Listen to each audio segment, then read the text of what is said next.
Like that. You know, we had a car, we got it. It's so cool. Yeah, we had that first food in the water. Like I didn't really have like. That's amazing. See this? Everything. So there's the drunk right room. You can drop. Hello, hello. Now, what's that like? That was it, that's on the ones with. Yeah, the regular life jacket, like, whatever, I wouldn't get a part of the morning, so, we had to be carrying much. A life jacket and it's unusual. Like, Yeah, right, yeah, so. so, that could be kind of like that. I know, it's so. I don't really. He's a. It's got-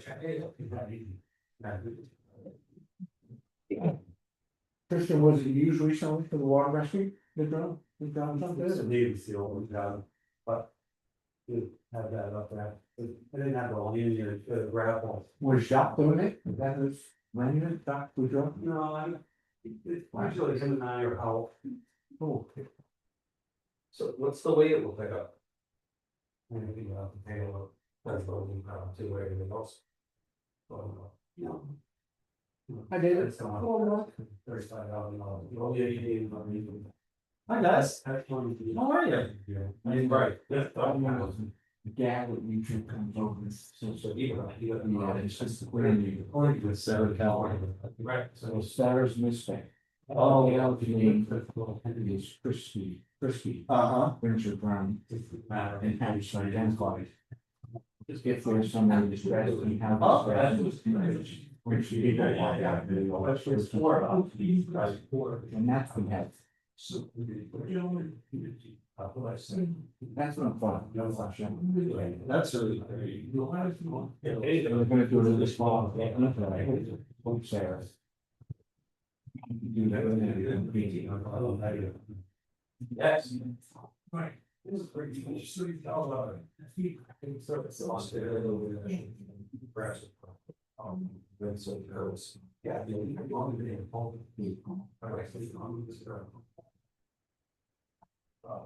If you're looking with the us around, no matter what, so what we try to manage, exactly. Yeah. She's going to be tall when she feels. No, they should not. Because we should fix that. Hi. Yes, we went. Good, how are you? So what are you gonna get into what our evaluation came up with this tool that, you know, this is. Kind of questionnaire, but it's how for the right word is. And I just want to talk about that. Look what we got now. Molly, I'm sorry to get back to you. I'm sorry, I'm sorry, right? No, I was just saying, I'm sorry to get back. Oh, that's okay. Had a crazy day, so. Calls meeting now to the order. Today is August 3rd. It's 6:30 on the button. Look at us. So the first item, I did a lot of research on these town manager evaluations with our previous town manager. Neil Murphy was. Neil Murphy who was an HR person, did a lot of work. It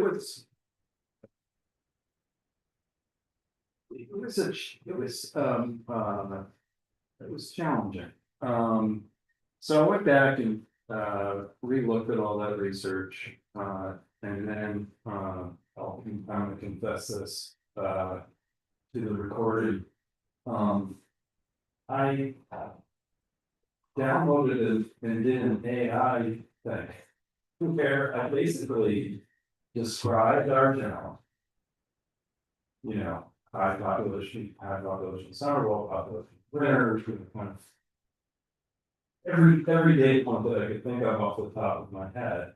And this is what it produced, and I think it's the best, it's the best one that I've seen in terms of fit for our community. And you know, it may have missed some things that you guys might see, or it may have stuff in there that you're sort of having to look at that. But I wanted to share it with you. Have you take a look at it, so that basically we're all kind of on the same page when we do this evaluation. I share it with Amy. One of the things that I think you guys will agree with is when I was reviewing all of these things and then this one. We need to be better at sort of goal setting, because we haven't, and that should be a part of our discussion, I think, because we don't have, say, 3 things that we said to Amy.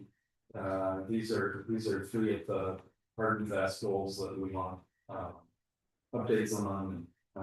It's going to be a part of how we measure. So I think as part of this, when it's convenient for everybody, you know, after Labor Day, obviously for everybody, but I think it would be worthwhile to have meeting where everybody can talk to me about that. Come up with a robust set of goals. Interestingly, Amy expressed that, and I agree with her, that over time, what we'd like to develop is something that, you know, an evaluation tool that also is filled out, if you will, by department heads, anonymized, obviously. Contractors, board chairs, people, because our interactions with Amy, I think it's fair to say, are actually relatively limited in terms of what she's accomplishing on a day-to-day basis, or what she's working on a day-to-day basis. And we might get the best feedback from the people who are literally working with her every day. And I also think the sort of ancillary benefit of that is we get feedback about the town. It's, you know, like how the government is running, which I think ultimately is something that we really want. So it's not a this year thing, I'll be frank with you. I don't have the time or inclination to really put that together, but I think it's an important goal.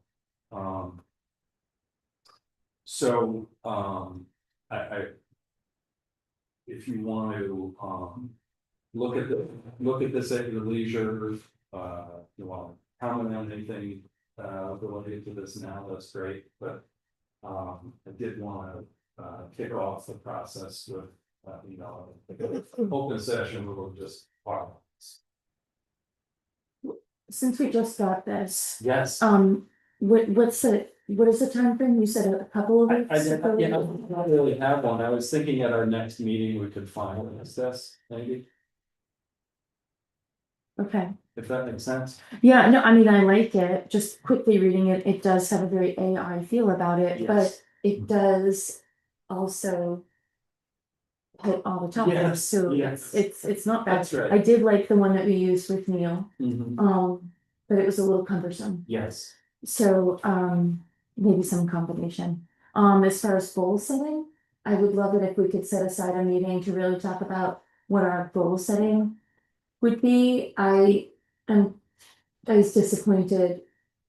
And I know we were down a number, but we got very little done this winter. And winter is when you get stuff done. So, I would love it if we could have a little, checklist. Yeah. Agreed.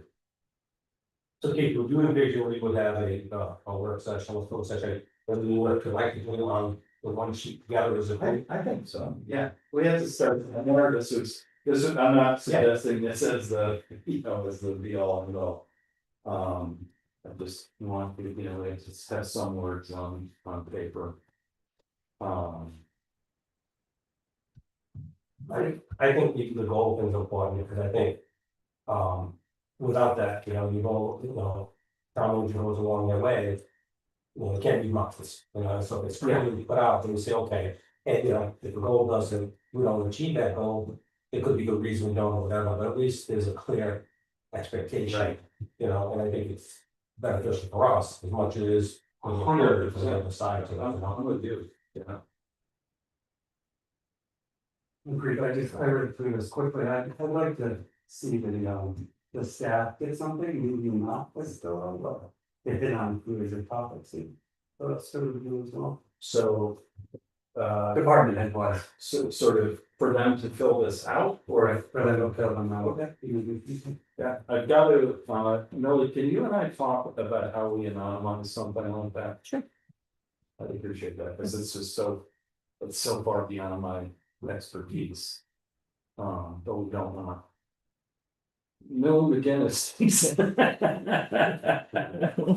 That kind of dance we have to do because we can't really go face to face with department and heads. Yes. Goal setting is great, we did when I was on the medical board. Just I remember to keep it realistic. And short, if you can. Short, I mean, anyone, Terry did fill this honey list for a weekend, and it's as long as everything would come. So people to prioritize and keep it short. And then reevaluate as often. Yeah. I also don't see it as much as, I think things are going well, I see it as a. As a tool, not so much a number, not like, okay, you made us, A, B, C, and D. As it being a, more of a guide on both ends of it, I don't want to get this thing where I want it'd be great to have the input from the department heads and stuff, but I think, I think this would be much for that, that we need to come up with something that, can be condensed down to, so we get they're not the ones doing the evaluation, but I'm saying there's like a balance between, I'll work on that, I think that's right, I also think, I think probably people feel this way, things are going well, and I think it's the perfect time to figure this stuff out, it's not, I think that was frankly one of the challenges. No, I think this is, You remember that. this is great, yeah. I'm glad you said that, Keith, because I can be bold, only being here for another 4 months. We have the luxury of having a town manager in place. In her way it is. Who is making her job harder than it is. I mean, the job is hard enough. The job of a school administrator is hard enough. The job of a police chief is hard enough. I do this. And she is sharp. So this probably wouldn't be as hard as anyone thinks it would, or have in years past. Yeah, and I think establishing the concept, the approach, is something we'll need. It'll be part of what you leave behind when we all leave the council. Is a rational process around this, so I think it's worth taking the time to do it. And do it right. Do you have the one that Neil had put together also, is that? That do, Yeah, I'll send it to Lily and Lily can send it around. It's not that, not that, I just wonder if it's like, it's Yeah. pieces, Yeah. I hadn't seen it, so.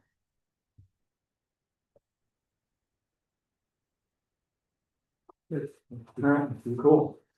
I'm gonna send it I'll send that to Millie, so Millie can distribute it.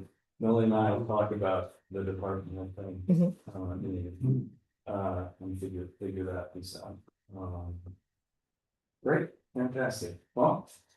You have, everybody has 19 minutes of free time, make sure that, everyone makes good use of it. David, what are you gonna do this next time? I'm home for supper. In fact, after I left you, I had to go back and get my coat. Oh, well, you were smart. It was I was downtown already. I know this weather today. The weather today. I guess, so some on my walk there yesterday. And, that was. Yeah, let me go Yeah, to, I'm coming in. half minute or I love you guys, yeah. The kids, it's. Ellie's birthday and Noah's birthday in the next couple of weeks. So Claire's gonna walk one of those big senior like. Oh, you know, swings, slides, climbing, Oh. and gave it to all of them for Freddie's half birthday, and. The reason that that's a long way of saying, the reason we haven't gone out is they've been obsessed with this. Let's You must laugh like the last few days anyways. Oh, yeah. Oh, that's your, I'll give it a lock, yeah. But we did go out the other day in Ben Ryan's boat. Yeah.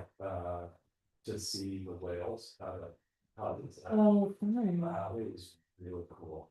It was full of humpbacks. And they were like playing around the boat that seemed like almost on purpose, you know? It was incredible. One of them was going by the boat. And had less than 50 feet from the boat. With its mouth open, kind of filtering that. Just like, it never gets old. It always blows me away. Yeah. So cool. Have you seen the shot, video off of the one that's swirling? Well, I guess it's all. Well, I was speeding on the way. Yeah. And then I guess there's like a live kit, right, that you can tune into. Oh, is there? Yeah, off of the, what do they call it, the booby tumbler thing, or whatever it is, that has the monitor for. Yeah. From the sun. Oh, I didn't know. You might not want to Yeah, watch it, actually. I don't know if the film was started, but someone was filming it out, was out fishing in southeast. Light tackle stripers, some knocks up that was. And that's just going crazy, it's a dusty shot. The two boats next to them also look like that with dusty. This is on the work side, right now. And this guy, hey guys, and this guy, has an underwater drone. And he put it down and he's. This guy. Kind of the shots. Oh, let's do that. Yeah, he said.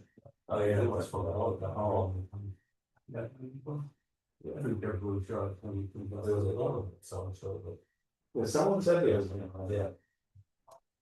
Those things, I've seen those up close when I was fishing from Pontus and they're. Yeah. The shark is tagged. Yeah, more than a tag, it pays off. I don't know if we have a video camera. Oh, cool. Too. I don't know if it's on all of them, secretly. Yeah, I think it's, one that are tagged, it's put on the facility and the building, yeah. Did you say you went down to Cox's from Minnie's boat? In Ben's boat, yeah. How long did that take? Not 6 minutes. It's a deal. It goes fast. I don't know where you can work on the spot. So, next time you're driving by Benny. The boat that's at the farthest end of the dock.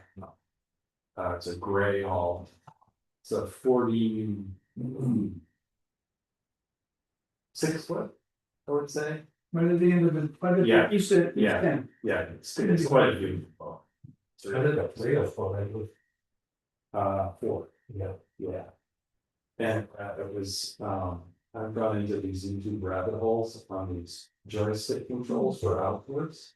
And I said to Susan, we're pulling up the dust, I said, no, watch those engines. Because with the joystick, they're all moving in different directions, the propellers spinning in different ways, it's like it boggles my mind. It is, It's like a photograph. yeah, it's crazy. Know how the electric circles going off. Yeah, Is that about, what's the electric? it doesn't need one with the joystick. Chris Blankstill, we went on the boat, he goes in, does a 180, so the valve's pointing out. The pond, is about 15 feet off the dock. Switches it to the joystick and just literally drops it. The yeah, it's unbelievable. Yeah, well, it's on like a cord, they stand outside. Yeah. Like a round. Yeah. It's crazy. The young guys pick it up because they're probably. You're right, of course, absolutely. They pick it up like that.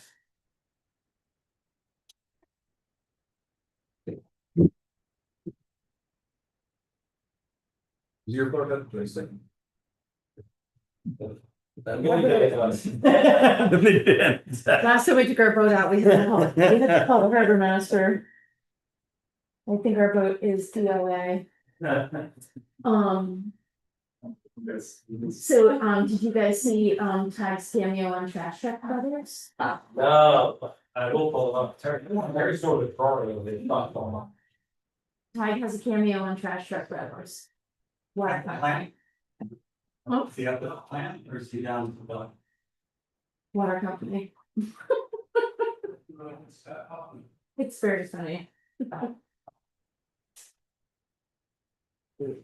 Rich and Mark from do this little podcast. I don't think so. No, I haven't heard that one, no.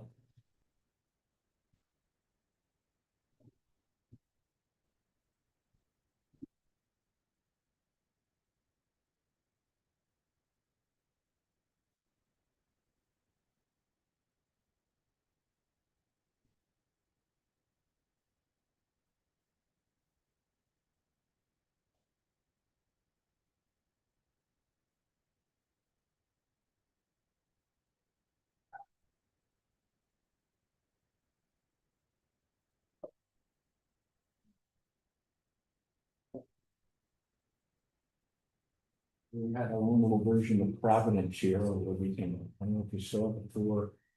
Bikers on their ATVs or electric motorcycles running around doing wheelies. I would not have been able to pick them out of the other 1,000 people, it's in electric bicycles doing wheelies. You know, these guys were aggressive, just like you see on the TV.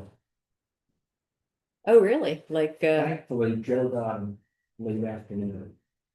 But they were going around all day.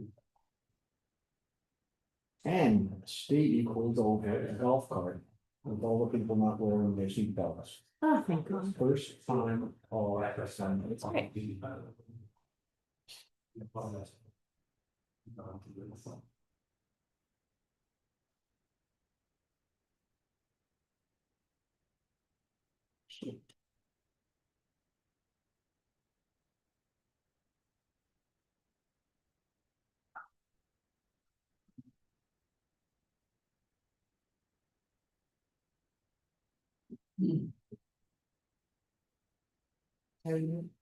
hello, Amy.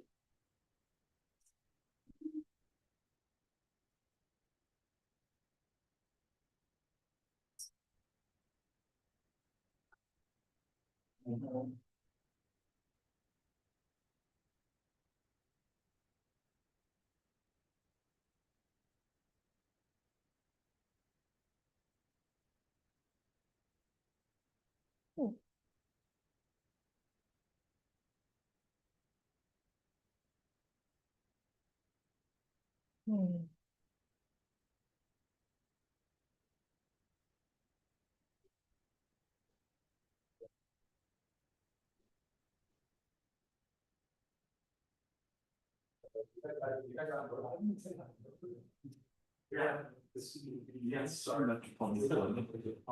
What's that? When Chris is here, yeah.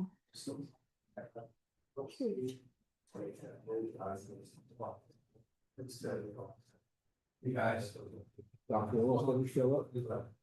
No, I just saw his son yesterday and he was like dealing with chickens and I was so. How are you? Summer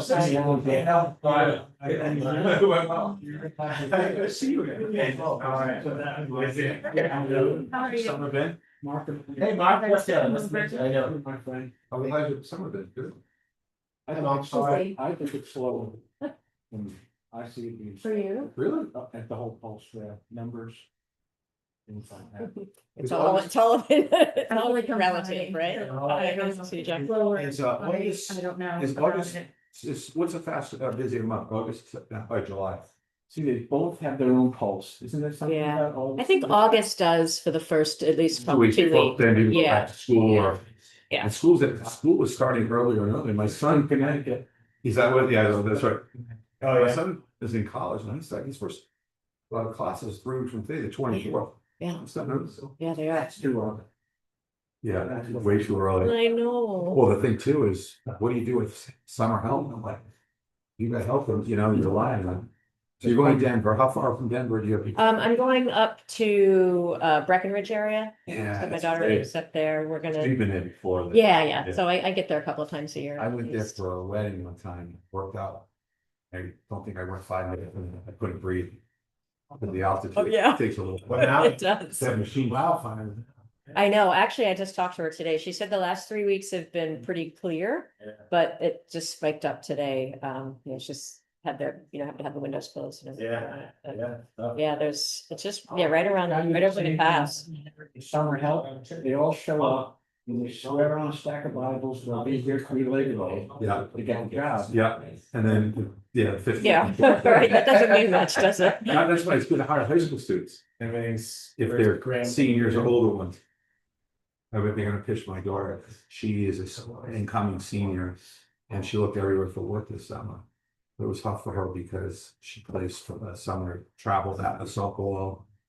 Right, and all that stuff. right. I'm like, I told my daughter, it's gonna be tough for you to get it, but I said, you should go back in August. And Yes. see, and then next year, Yeah. promise she plays field hockey, basketball, and so forth, so there's no time. I go, There's- just get through high Right, school, right. get through high school, and I got You plenty of gotta- time. You know, it's hard. They'll put it time. Yeah. That's true. You work the rest of your life. Yeah, yeah, if, I wish it would work, but I said, it's not fair to an employer. You wouldn't wear a skirt when she got that remote internship with Elizabeth's brother.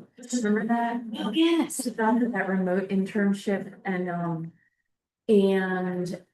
yeah, she liked it so much that she was like, you mind if I keep doing it? And different hours during college, because she was like, they pay me more than any college job.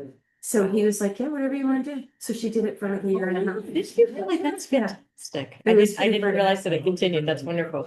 Oh, that's the conference. The conference. Yeah, she's a blonde. Yes. Yeah, they were the ones that. Yes. She's an educator, right? Preparing to. I enrolled with you, but you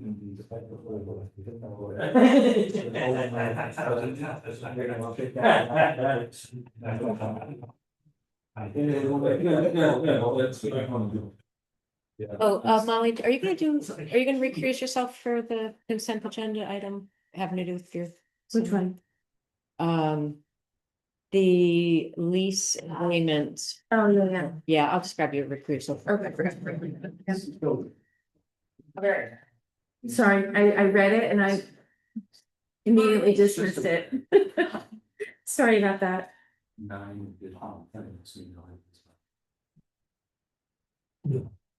Well, it's something not, it's not really on, so it's really was those two.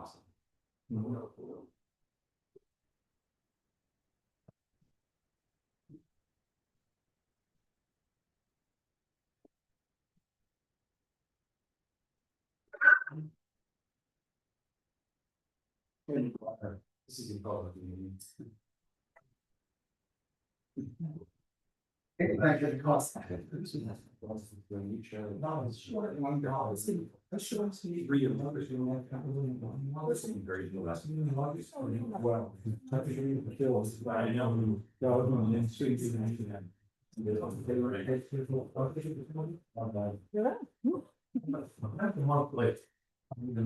One on Wednesday, but we have a, like the 17th. Mark. Mark, Mary. Oh, yeah, that one. There's a market. You asked me when it was. Ratify the appeal. I think you'd be. I know. I also want to, there's a little typo in our consent agenda as well. Yeah. 39, under the Thomas property duplexes, 390 south is, we're not gonna act, so. Oh, okay.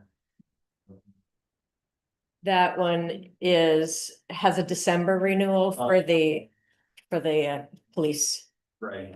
for Donovan. It's already in one. We're saying in December will come back up. When we do that in December, can we shift it to June? So it lives with all the others? Oh, that's a good idea. Yeah, September.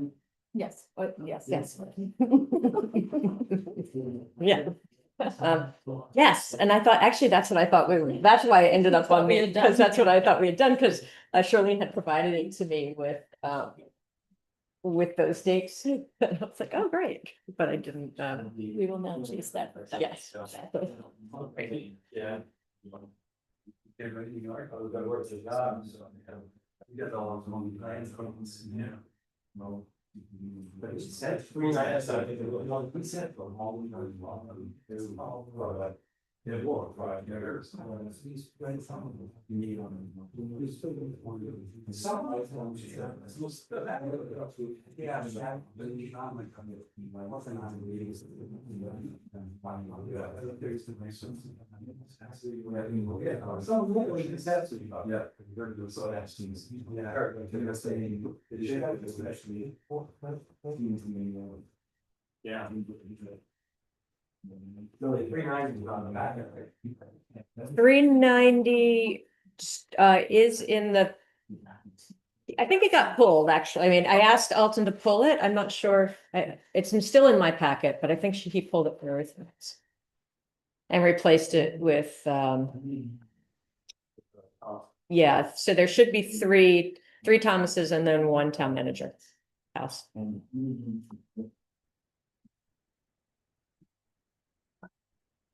Yeah. And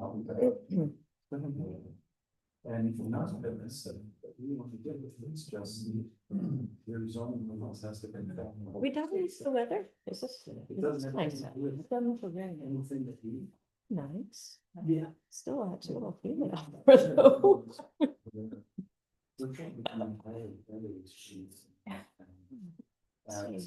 Technical changes to the zoning It's supposed to be lovely too. that were a result of the state statute.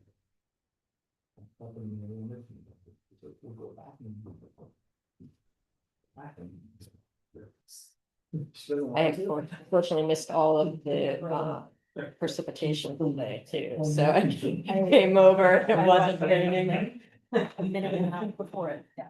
You did, good timing. That order, item 2, board of license committee meeting is no longer necessary due to the settlement reached last week. Is there any contact in that from anybody?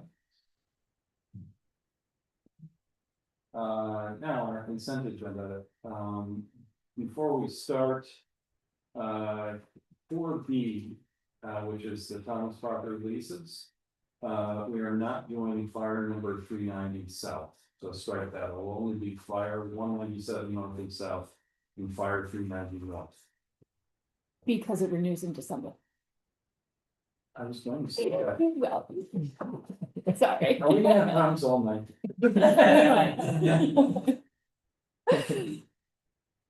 Yeah, remember, this was for the new police officer, we didn't start until December, so he's off cycle. But I suggested to Millie a few minutes ago that when we do that, we're on. Do you want me to physically get up at this one or? I leave it up to you. You can just announce it at least. I'm gonna You're recuse right. myself from the one was. On item B, Amy, maybe you can answer this question. is there some kind of annual inspection of those rooms or premises, whatever you want to call them? There's not, I mean, we have right of entry if needed, and we're in there to do repairs and minor things, so it's not something I'm concerned about, but we do not perform an annual inspection. Bring it up only because the town has been delinquent before with some properties or a branch of the town. And as a result, the properties have gone into kind of severe disrepair. And it's not to be the housing Nazi or anything like that. But I would hate to see these places decline to the point where seeing amount of money would have to be put into them to resurrect them again. So do you feel comfortable that an annual inspection or random inspection isn't necessary? I do, but it's something we'll keep in mind as they age and then see what kind, so far we have been into housing that the town owns and operates when there's a turnover. But if we have long-term tenants, that may be something we want to do once in a while to make sure that we're keeping up with our capital needs. So we'll consider that long term. There's a semi provision in it that makes them responsible for all costs, but then you get into what if they don't have the money to pay for it, the second you're the ones only are paying for it. So if you're comfortable with it, that's fine, I want to bring that to your attention, because it has happened before. Thank you. I mean, these are annual leases, right? So if you want to add that next year, you could add that. Yes, these are always going to be annual leases because of those provisions of lease priority. Yeah. And then I noticed looking at the utilities are responsibility of the renter, correct? Correct. And are those utilities in their names? Yes. Thank you. Any other questions about any of these? I just want to, I have had a couple people ask me recently what we charge for rent on these. So I just want to say publicly that what we are charging for a 2-bedroom apartment is $1,500 per month, and for a 1-bedroom apartment, $1,100 a month. Is that right? Not including utilities. So, yeah, I'm all right. Yeah, well, tell you about this. On the town manager's house, that contract, I take it there's no significant changes to that contract from last year's. There are no changes, correct. And then. Well, on the. Just Yeah. play that a little bit, I'm a little confused. Nelly? Yeah, yeah, no, I don't blame you. So the Manasian tribe applied for a special event license for their powwow, which took place. They applied out of time. It has to be an application that's received 30 days in advance in order to get all the appropriate approvals. Having applied out of time, the usual process is we deny, and then the applicant has the opportunity to appeal to the council. The applicant and I had a miscommunication. She never got the appeal to me. And so we're asking that you ratify the approval of the application out of time, just to keep it in compliance. So the event took, they would deny the application basically because it was a time constraint. Where all of the items application, I think they go to the department heads, correct, and they sign off. Did all of the department heads sign off, having They no did. objection to it? That's Okay, good. so really it comes down to just basically, it was a time constraint, and that was the only, hiccup towards the approval. Thank you.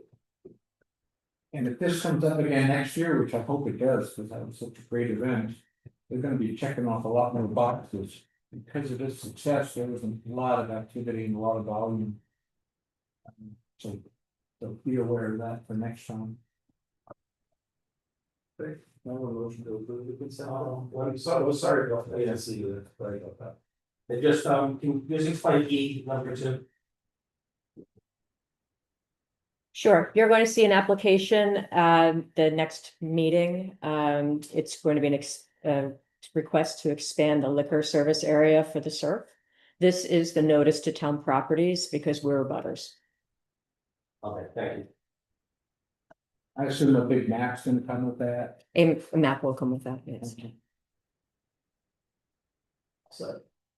Have a motion to approve the consent calendar? So moved. Second. All those in favor indicate by saying aye. Aye. Opposed, no, the ayes have it. Record should show that, Molly O'Neill, recused from, board of the. Item 5, acknowledging, Neil and Willie, both of whom have, served the town well for, years, and, they're two tough people, to lose. They're two really important boards, so please, when we show up, as they do, pay attention and, on here, next we have a motion to fill an alternate on the board of canvassers. We have one person express interest in Martins. Yes. Can I have a motion to appoint Ian Martins to that role? So I just have one question. Sure. Yeah. Do you know that, to be on the board of canvassers, you do need to be affiliated with a party? You do. Is she a Republican or a Democrat? She is a Democrat, Okay, which means that we are still looking for a a Republican. Republican, okay. Thank you. So go ahead. Motion was made and seconded to appoint Ian Martins to the board of alternate member of the board of canvassers. All those in favor indicate by saying aye. Aye. Aye. Opposed, no, the ayes have it. Thank you, Ian.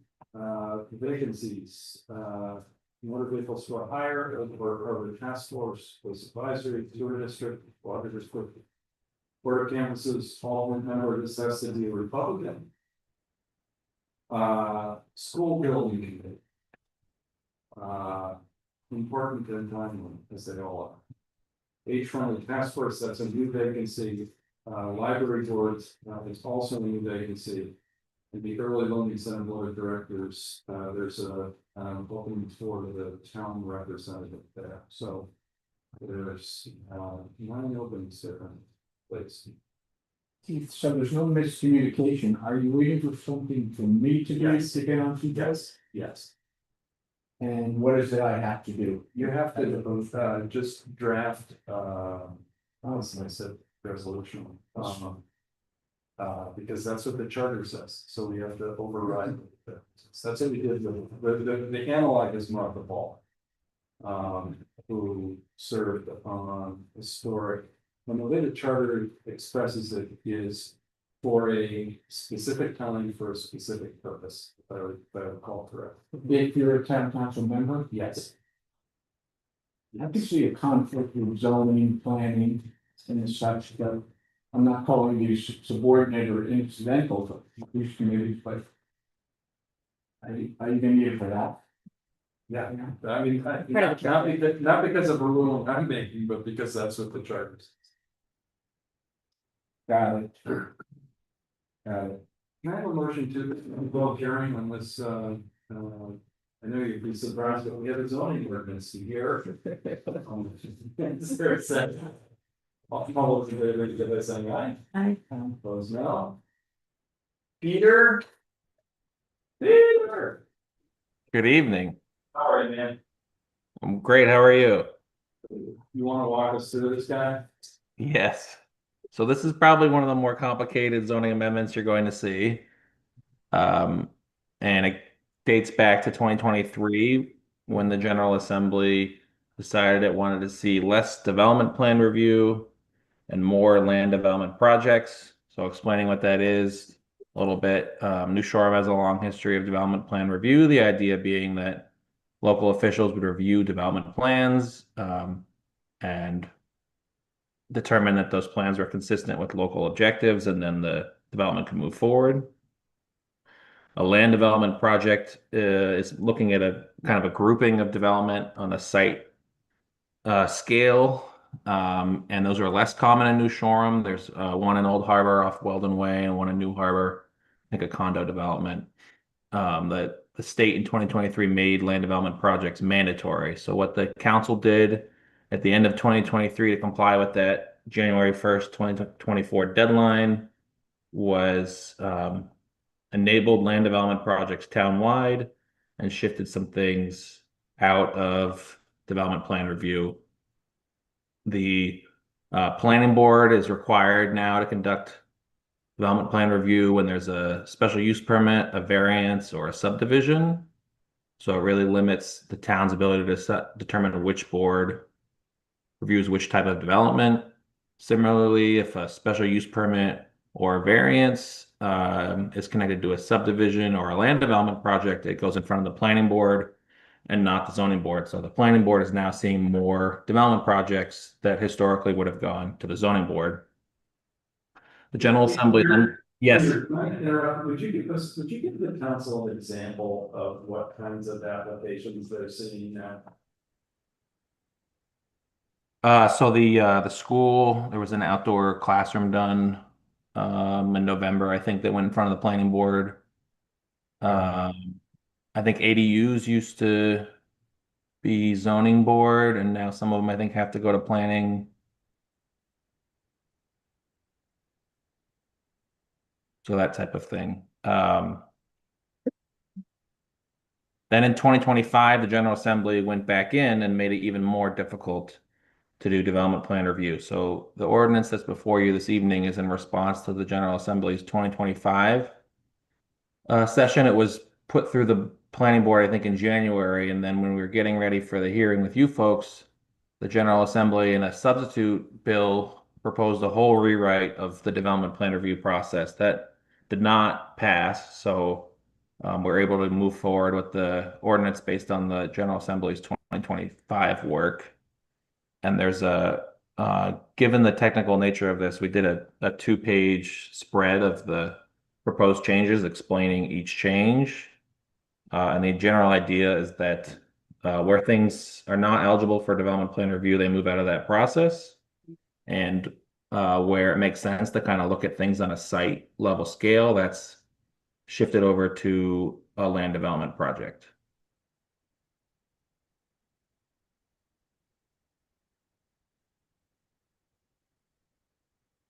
So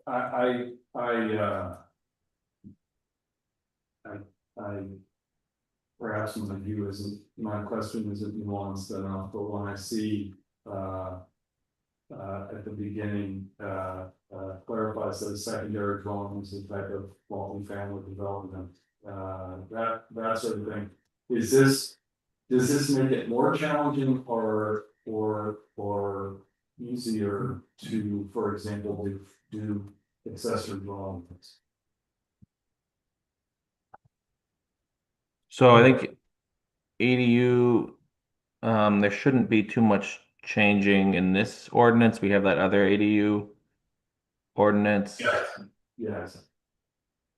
So that would probably be 513, and I think we just changed the reference to one of the boards or the regulations at the bottom of.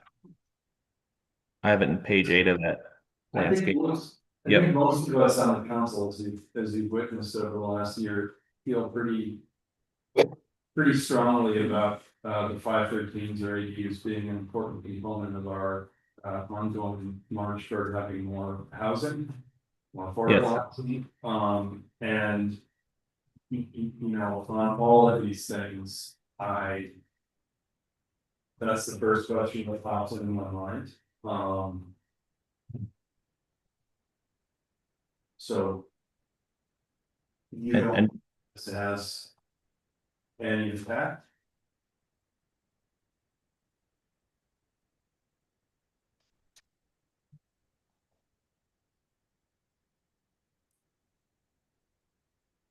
Is that correct? You don't think we'll have an impact on 513 or anything here? Sorry, I think I'm missing parts of what's being said. Did I hear you correctly? That you don't think? Is this okay here? Yeah, I'm hearing you now. Yep. So yeah, 513. That was no call. this will not have a negative impact on ADU or 513 development. Correct. What changes, Peter, in this, for the ADU of 513? It's just referencing the design standards moved from the zoning ordinance to the subdivision regulations.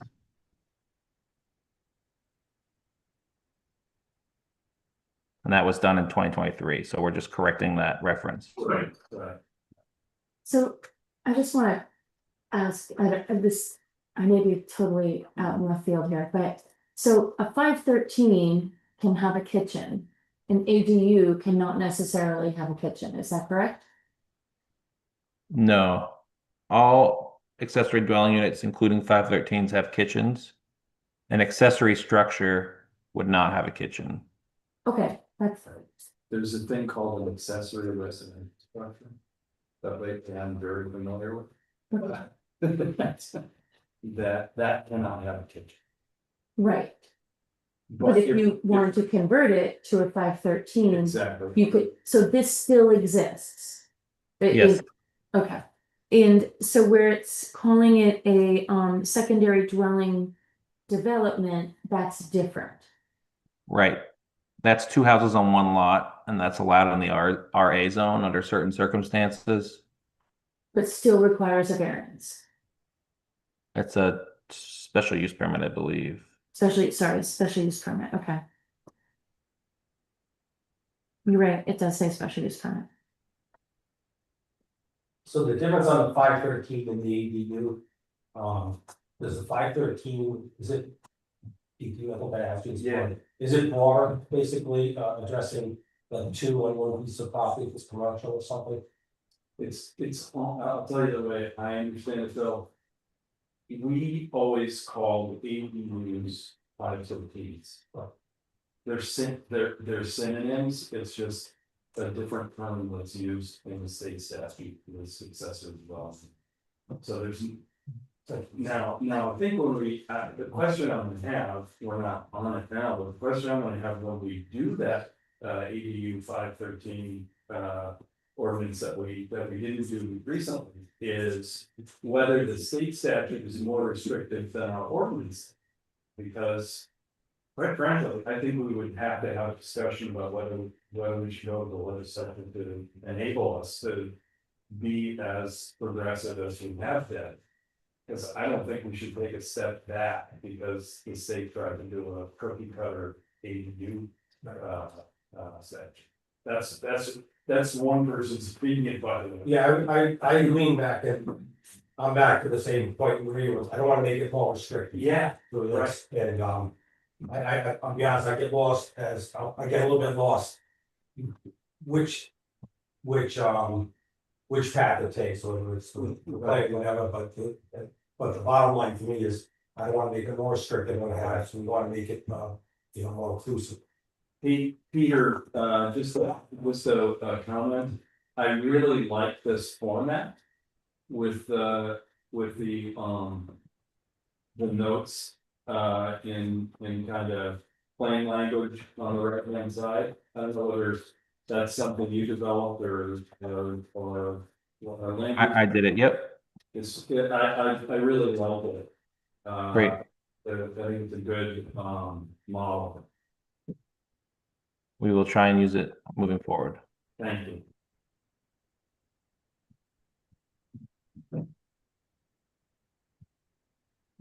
Is there anything we should really worry about here, Peter?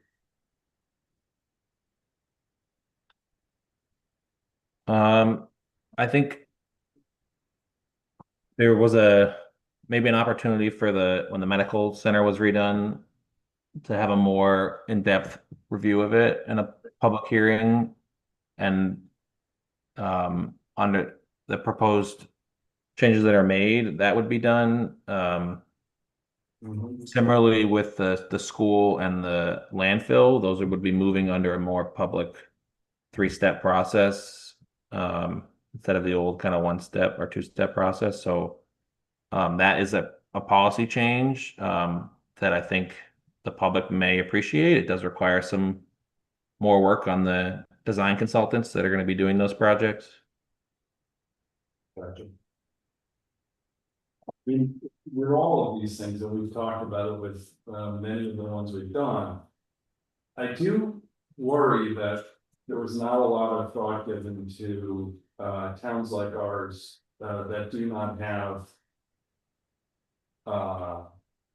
Endless planning resources for a lot of these things, and land use resources, I guess is the better term. Because it feels like, and this is sort of, I'm with Bill on this. I do get confused about whether something now has to go to planning or now has to go to zoning. But what appears clear to me is that planning potentially has a lot more work to do. You know, really kind of having our fingers on the pulse of what's happening there. Is it slowing down the process? You know, does it have the unintended consequence of making things actually from a timeline more challenging, you know?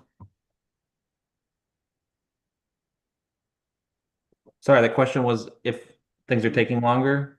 There wasn't a question, I was just giving a sermon. Okay. I have a quick question that I can't figure out from in here, so now that it's changed, the process has changed. If my neighbor, let's say I'm not here in the winter, right? And my neighbor applies to put up an ADU in their yard, they go through the process, do I still get notified at any step? Or do I show up in the If it spring? complies with the state law, you would not be notified. So I could show up in the springtime and there'd be a whole new building on the other side of my stone wall and I got no say. Correct. Okay, As long as there's a half acre of land and it complies with the setbacks, then under state law, they have the right to do that. And there's nothing the town can do to require public notice. okay, that is how I read it and I wanted to make sure I was right. All right, thanks. Mm-hmm. And statutory.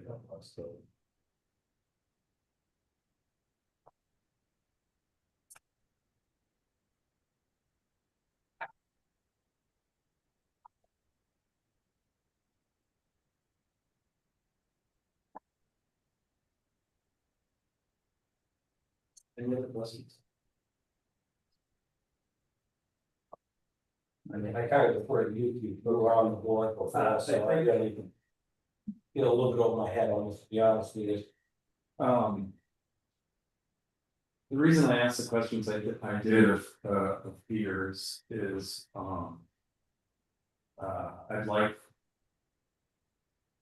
I want this to upset our policy objectives as little as possible. You know what I mean? That's really, I guess, fundamental. That's what the question is, question for. And I don't see that here. I think this is largely technical. Right, and the streamlining of the, Yeah. but again, as long as it doesn't get bogged down and, you know, reviews still Right. that. That looking still too, so. You know, which it sounds like you said, it does not yet. The only other one that kind of goes along with ordinance in the. Section 517, which we passed, one of my first thing was the solar, and I guess that would also be for tonight. It would be on an ordinance with adequate clean systems that are under the, I forget the calculation, 400. Then any system, be it 400 and the ones that require special use, that there's something in there that there's adequate scrutiny. Do you feel? I don't think that would be now listing require anybody to do that. Can we look that? Yeah, we might have to read it. Yeah, If I said it, fine. Put that on the list of objective criteria that we may want to Yes. insert. Yeah, that's, Is yeah, that- right, exactly. Great. Yeah. All right, any other questions? The motion to approve this new ordinance, please. Second. All those in favor indicate by saying aye. Aye. Opposed, no, the ayes have it. Peter, thank you. I really do like that new format. I think it enabled me to be much, to flag things. It was a lot easier for me to flag. And that was speaking for myself, but then others, do. Thank you. Thank you. All right. May 4th. How are you guys? Welcome. We do. Jeff's gonna start on a couple of topics and I'll jump in as well. How do you want to do it? Do it standing up or you want Why don't you stand up? to? Cool. How's that going? All right. Jeff, I just want to make sure that the green light is brightly illuminated. Right. Thank you. Right.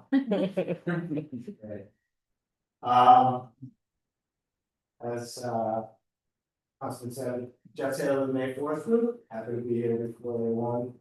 Monday evening, appreciate the opportunity to talk a little bit about the work that we've done over the course of the year so far, particularly focusing on the legislative general assembly session. I did send over yesterday a final report that outlines a lot of what we did on behalf of the island in the community, particularly the work we did within the General Assembly and within the administration. So it gives you a good summary of the priority issues that you identified and the ones that we carried out at the General Assembly level. It also gives you an overview of just overall of what some of the key items and issues. And I break down a little bit of the budget from the perspective of what was done this legislative session of the State House, and then a little bit of some of the sort of background information on the political side. If you're not aware, this is significant change in leadership in the General Assembly, Speaker of the House stepping down, which does create some challenges in making progress, and this year is no exception. There's a number of legislative initiatives, not anything necessarily we were primarily focused on, but a number of other issues that did not make it to the governor's desk due to the late leadership change. To give you the perspective, the new Speaker of the House didn't take his position until May 7th, so after about a little less than 5 weeks before the session ended for the new leadership team to come in and start making some key decisions. And as we maybe are all aware, and many people already are, the legislative body is pretty much top down. So a lot of power at the top. So the Speaker of the House has significant power in making decisions, particularly doing this.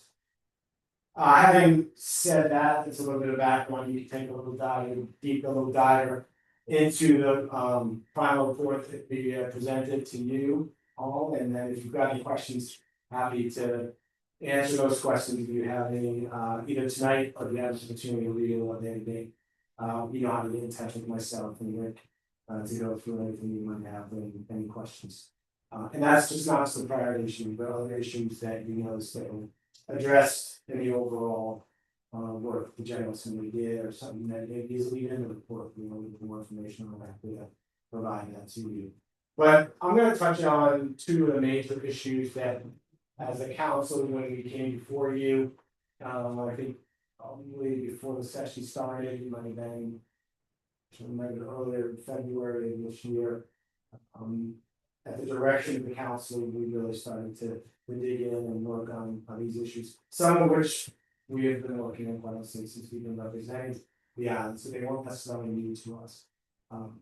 One of the primary issues that we worked on, and it was a significant issue of concern, is about the occurrence of tick-borne illness on the island and the impact that's having not only on the constituents that you represent here, but the island overall, visitors to the island, the health center, the challenges that that's presenting, and how potentially how we can deal with a mitigation process, both from factors that carry and then also the ticks themselves, that you've seen a significant increase in population of the ticks on the island, and obviously the diseases that come with it. We started off with a piece of legislation after having some meetings with DPM to take a look at what can be done to address the concern of the carriers, which is the deer population. We had a productive meeting with DEM, I don't think it wasn't necessarily exactly what we were looking for, so. After that meeting with DEM in early February, we drafted up some legislation. To make some significant changes to hunting rules and regulations and other. Rules and regulations when it comes to control of wildlife.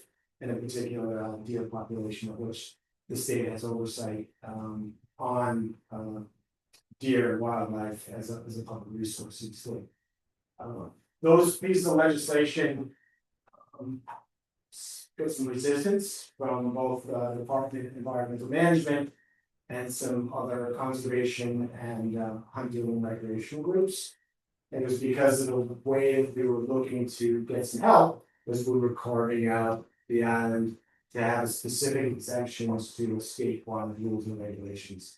The concern from the department was that the precedent that would be set, and if we give the islands some exemptions, where is that? Other communities may be facing similar challenges or other challenges with wildlife and seeking similar exemptions, and they didn't feel that was the right policy to move forward.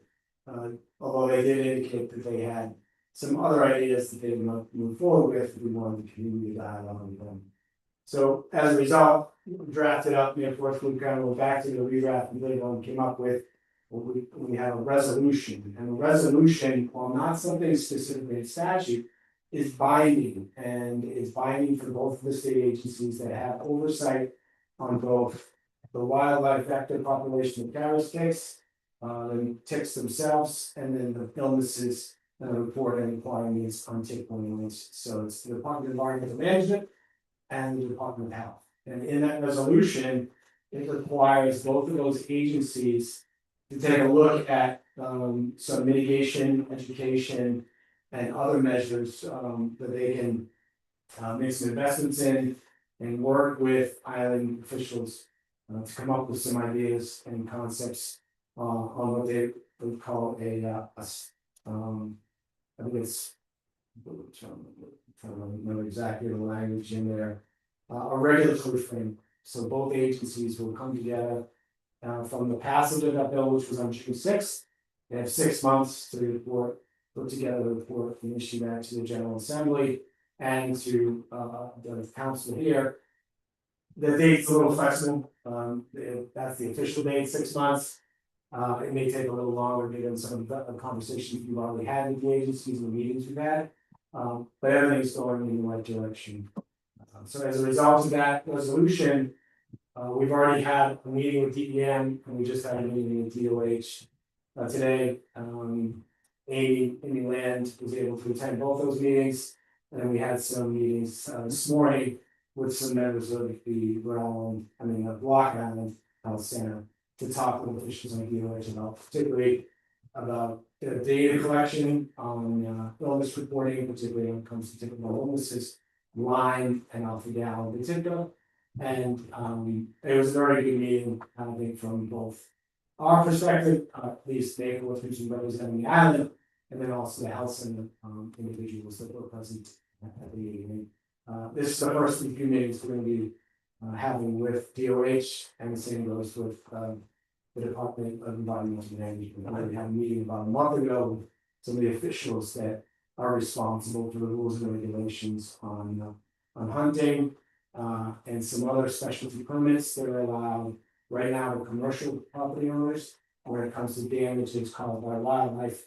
And in this case, we made an appeal for a public health emergency, similar type of measure that can be hopefully drafted that I think the end would be willing to working on, specifically working with the island officials so that they can recognize the challenge that you're having with the deer population here and the illnesses that are getting from them as affected in the county. So, Hey, Jeff. Yeah.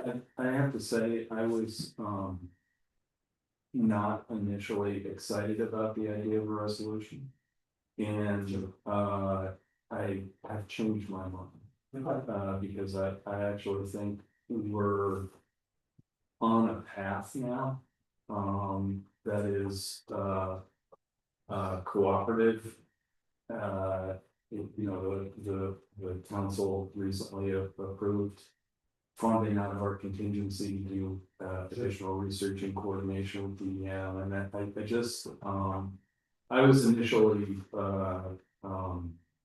being, sort of, I want what I want. And I have to say, I think, I think thanks to your council and your craft, and I think we're moving in the right direction on this issue. I'm happy to hear that, Keith, just because I think, once we put forth the statutory changes and we had some pushback. DEM obviously is gonna be concerned, and if they're gonna be the agency we have to work with, we had to find some common ground. I don't think they were necessarily opposed to what maybe we were seeking, and we may see some iteration of what was drafted in the law.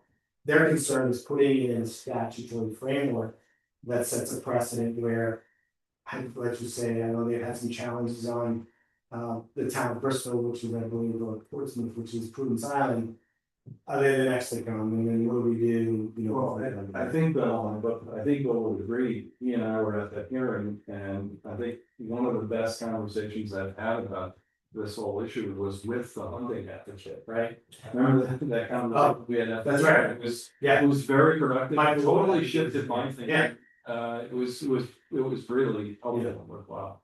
And I think DEM was hearing the piece of those hunters too, Yeah, because they were reaching out saying, what's going on with this, they're making exceptions, yeah, when they were. Yeah. Fussing against it. Well, I'm happy to hear that, you're pleased with the resolution. I'm pleased with the response we get from the agencies. I think it's right that they are responding to what we've been asking for informational sharing, data collection, particularly on one side. I think there's some work to do.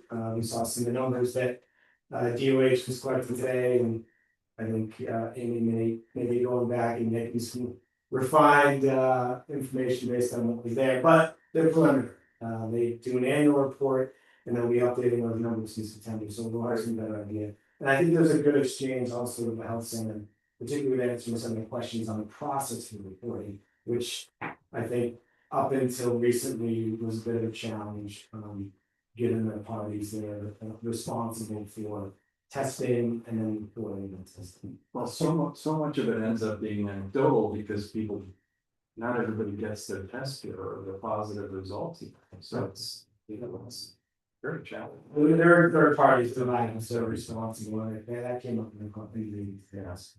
Hey, Jeff, as the new guy, is this resolution or proposed legislation include eradication?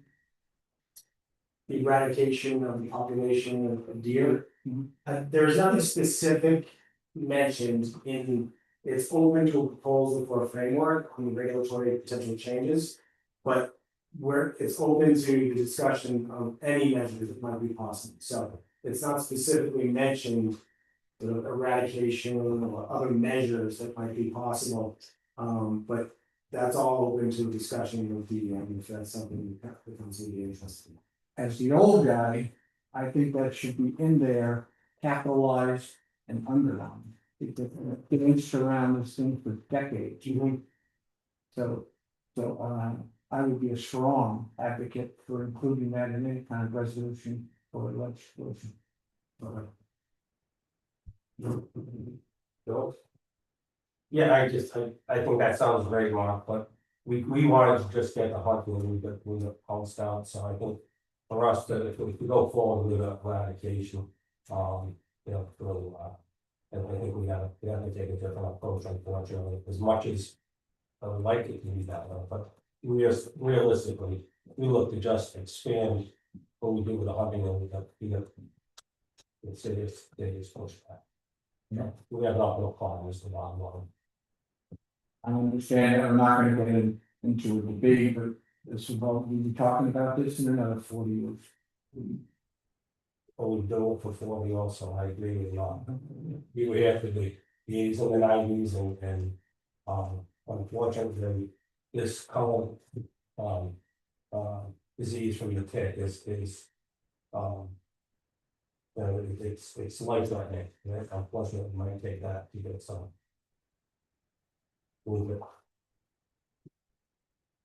So I'm happy to answer any other questions. As I mentioned, we've already had 2 productive meetings with both agencies that are responsible for some of the. Regulatory framework that we hope to have within about a 6-month period of time. Obviously, anything that goes into that framework, we put before the council for your review before it formally goes to the General Assembly. So we are ongoing meetings with both agencies and making progress. And one other item too, this came up, and there's potentially an opportunity through GEM actually about a regional collaboration, not only with, well, including Block Island, but other New England island communities that are facing similar measures.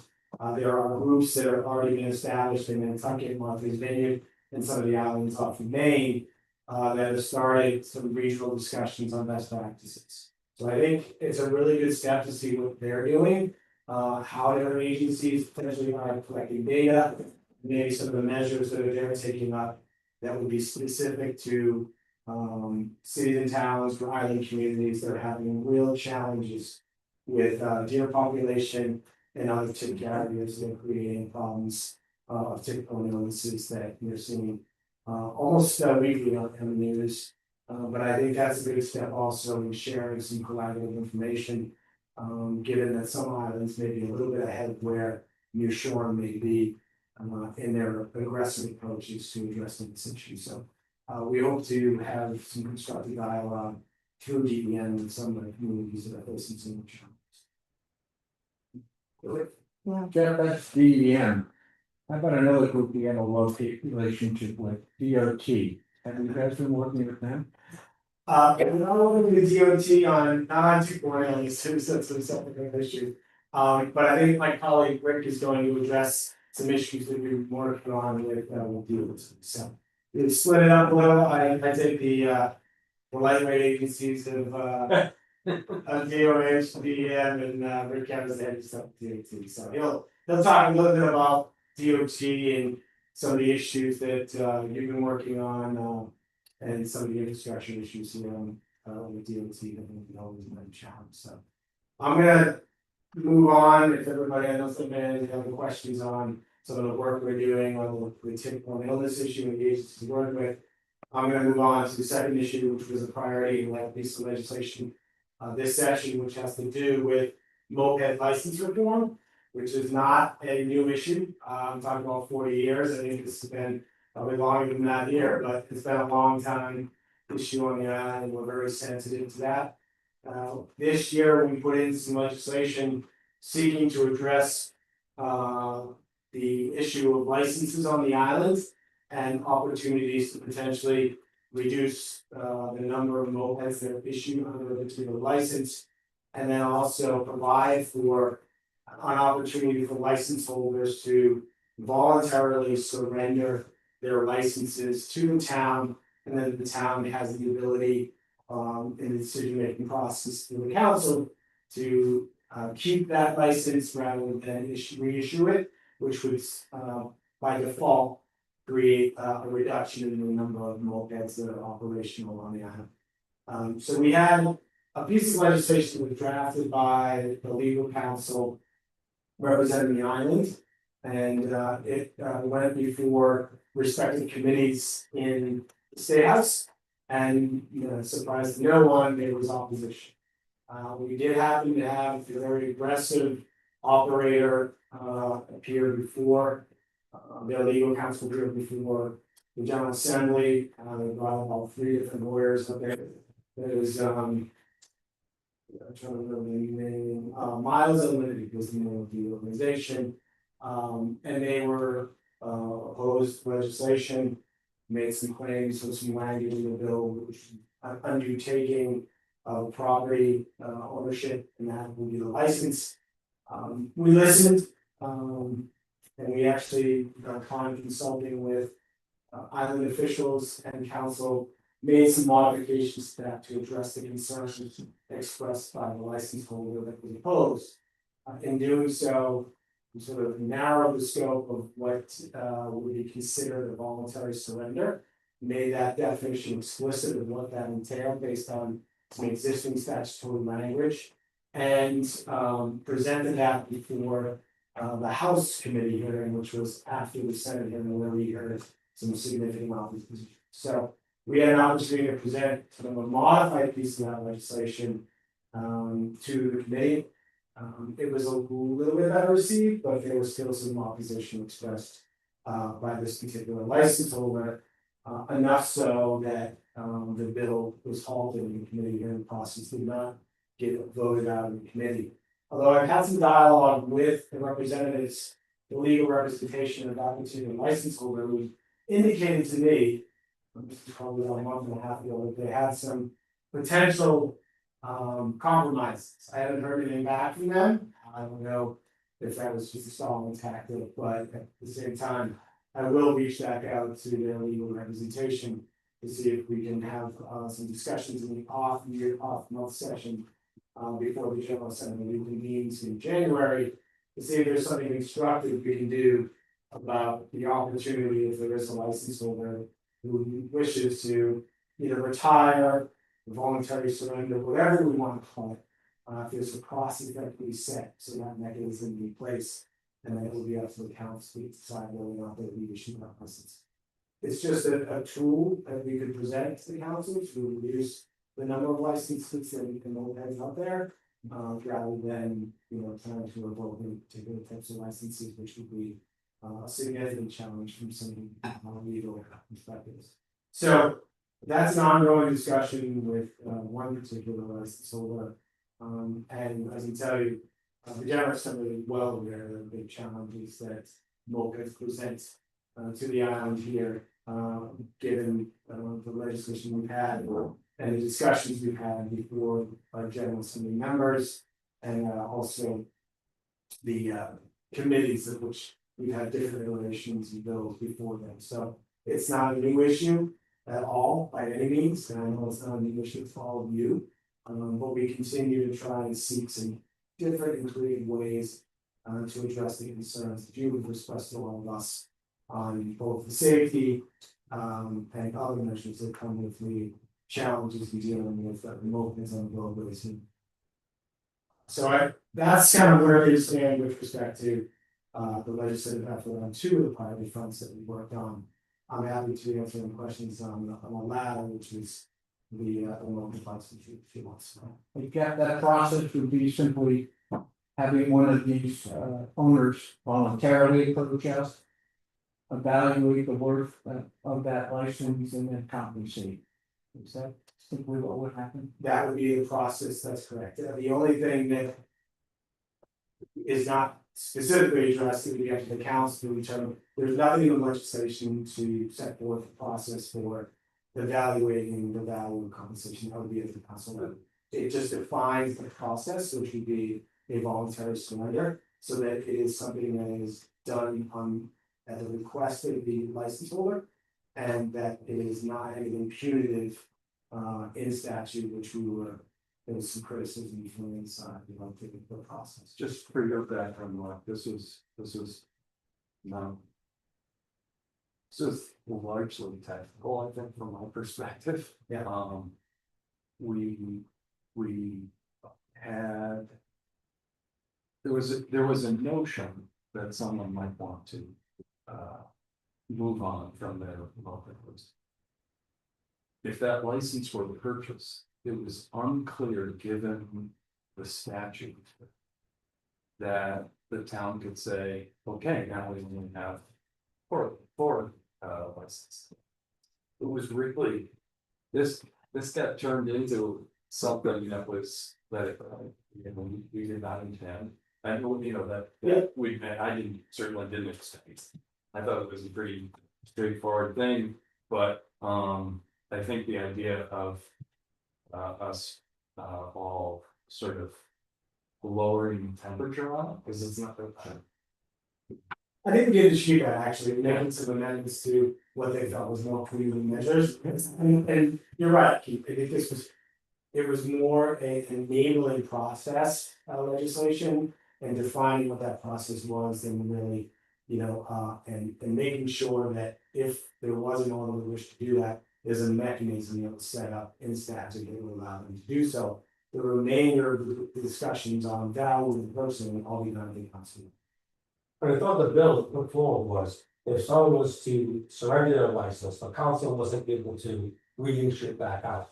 That's correct. That's what the bill was given. Yes. It wasn't about buying out license. No, correct, that's what I I said. just wanna make sure that's clear from Yeah, yeah, there was nothing, So really, on this bill, the hands are really tied, was not the moped operators, because if you had it, it wasn't reducing their mopeds. No. It's just didn't allow the council to reissue out the license, so if the license was set at, is it five, no, a five, and someone, for whatever reason, gave up their license. The town would not say, okay, great, we have one open, we're going to give it to John Smith, that's what item is for this bill to do. That right? it would basically by default reduce the number of licenses once that license. So really the one on this bill, really, it was really restricting the town from being able to reissue out their license from that entity. It wasn't taking away any operation. And as I understood it, the concern from the operators was that if I miss a deadline, I don't follow it in, then bang, I'm gonna get whacked and lose my license. And that wasn't the intention of the bill at all. That was what their concern was from that. That's correct, that's correct, Councilman, the original language was very open-ended on when the town may have the ability to. It was, the original language was not only a surrender, but a revoke of the license. So there was some instances within the original bill that said, if you don't renew on X date, it's revoked, and the town would be able to assume that license.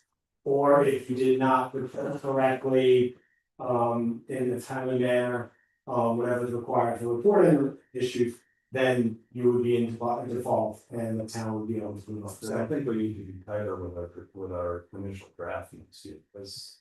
So I think we had a good starting point on the revised version, which takes away some of those more punitive measures. That I think was really where the opposition's focus. And the unfortunate part was they came in at that meeting, and at the meeting, we were on the same page with that, so unfortunately. I was perceived, maybe someone went the road that was meant to be, hey, here's a gotcha, and that wasn't the case, so. But And just like I said, I've had productive conversations with the legal representation of the particular license holder that appeared before the grades.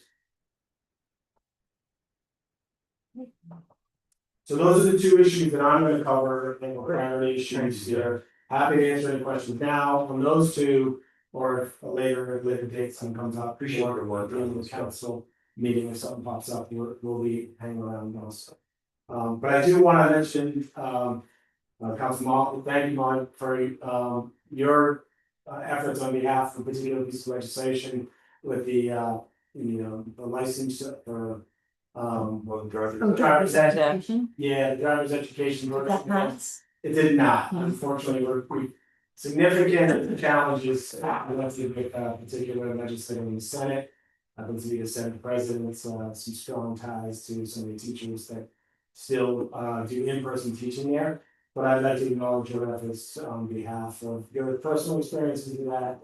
It was duly noted not only by AAA, which was the advocate pushing for that, but I think some of the committee members, when they understood the challenges that students face in taking drivers ed on the island, that maybe there could be an exemption for individuals, particularly on the shoreline, include some logistical challenges of getting to the main.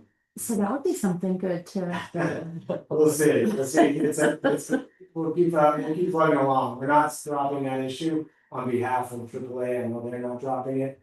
So I think we'll continue to try and push, and it might get there, but. By the way, we're always happy with the solution that just fixes the problem. All right,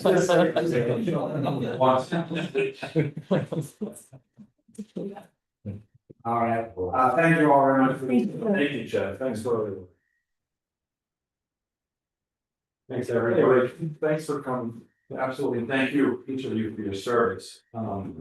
Always impressed by people who spend their summers working in government, and those in the audience that side to come, so I appreciate your public service. We just finish up on the AAA stuff, just a full disclosure, we represent AAA for a long time. And following what Jeff said, one of our biggest problems was that the state of Massachusetts was one of the states that allowed virtually led driver's education, and they dropped it last year.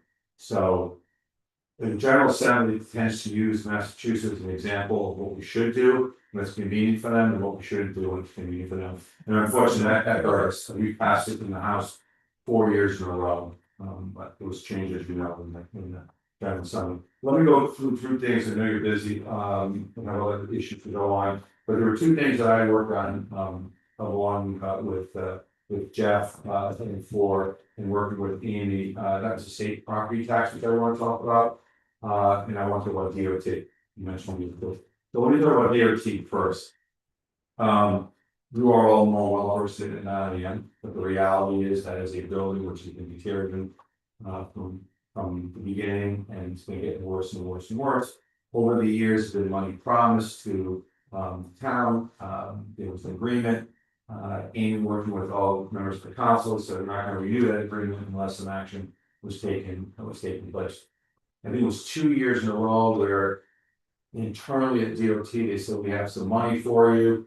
And then as the budget process goes through and Department of Transportation higher ups see what they can and can't spend, that money was taken off. It was compounded by the Washington Bridge, which, as we all know, was all hands on deck and so forth. It got very frustrating that we were in a situation where DOT was kind of ignoring us. It finally came to a head. I had a one-on-one meeting with Governor McKee in April. It was myself and him, and when I was there, to the governor's credit, the governor got on the phone and got the DOT director. The DOT director in April was not the DOT director in March. So this assistant director, who's the director now, will be until January. With whether whoever wins or not, he is retiring. I didn't think the governor's going to add that quickly. As the governor's dialing the DOT director, I'm texting Amy, so we can make sure I get the right amount of money. All true. And he said $5 to $7 million, and so I said $7 to $8 million. But we had that, and then in May, to the governor's credit, Amy had a conversation with DOT. They have said that they are going to do the initial design and permitting, and they found some money for that. That's the positive. But they don't have all the money for that. The good news is it's brought to the attention of DOT, and they have committed money. When I was on that speakerphone with this governor and DOT director, they had some questions about it. One of the comments that was made was, they want to do this big building, talking about doing housing and doing all this other stuff. Once the director got off, to be very respectful, he got off, and then I explained to the governor the difference between, New Sherman and every other place, and discuss that's not exactly what we want to do. But there was always looking for opportunity to make some public safety building, and mentioned the health center, and how to be more dynamic with the building and so forth, so they can be used over the next, generation, 40, 50 years and so forth. So the governor fully understood it, and that's where we are there. Maybe you can jump in. I'm sure she wants to. Well, just because I haven't connected with Rick on this yet, and the director and some of his staff were out last week. I think I let the council know they were coming, and that was another productive conversation. We expect initial design updates late fall, so that's our next milestone for hearing from them on that. But I think it's fair to say they were responsive and ready to have a real conversation. We got right down into the details. So. Yeah. I was checking my notes in advance, and I said, I'm gonna see them in late July, I forgot to ask them. Were they saying for design, and they have to participate funding also? They are committed to 4 million in funding. We suspect it'll be a little higher, but you have to get through the design and get it out to bid and work on closing that gap, but they did show up with a funding commitment. So this will be a new design as opposed to what we had before with the building, everything. It'll be a new building, but essentially there's very little change that you can make to that footprint. Mike identified a couple of adjustments, but so in person, we were able to talk reasonably about whether they can leave the second floor open and unfinished for a future development. And again, once you're in person, you can have that conversation in a way that doesn't hold up the project, but also allows everybody to leave room for future growth. So they're supposed to be incorporating that into their design. Also, in person, we were able to emphasize the dire need for health to our employees. They understood it better. Yeah, Mike's right, same thing with the governor, once you explain the situation, they got it. Yeah. But it was an easy talking point for, I mean, To the dismiss DOT director got a call on a Friday afternoon, unexpected from the governor. What about Block Island, to his credit, the director, he knew exactly what we're talking about, to the point where he's the one that mentioned that stuff. But as you discussed it and talked about some of the issues that are different here than mainland, they understood. Just don't want the housing part to snag up, that's all. We were very clear on that, yeah. Oh, yeah. Yeah, and so let me just finish on that, so, kind of segue into what next year looks like, there'll be a new DOT director, there could possibly be a new administration, and we have to make sure that this project stays in the lead, because as we know, different administrations have different priorities, and we certainly don't want ourselves to be in a situation where we're not able to finish that. Second thing is, this was important for everybody. I heard from everyone, Bill, I know you and I have had numerous conversations on this. And this is the state property tax. I don't like to use the word that they call it, the state around. The singer that got married, it was in Westerly tax. It is a state property tax unprecedented of other state taxes there.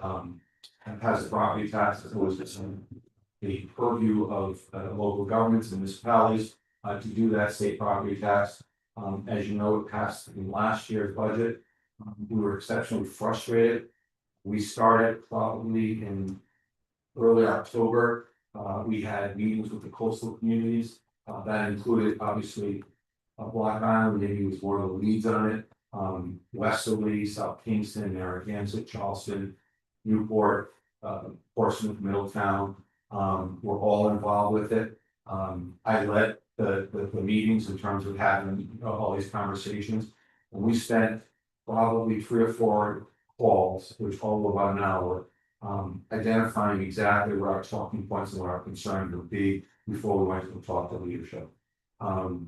As the conversation continued, we had a number of legislators that were very active in this, from various communities, not just our 2 legislators who I think are educated on it. But others that have taken a lead on short-term rentals. Representative Carson, who's in Newport, has really been the person that's been on top of this, voted actually against the article, the budget 2 years ago because of what she saw on this. So we've had conversations. In those conversations, we have town managers, we had those discussions. And then after we had those discussions with town managers, we invited all the legislators. So we had all the state reps and all the state senators. Separate calls to discuss what the issue is. Candidly, one of the problems was this.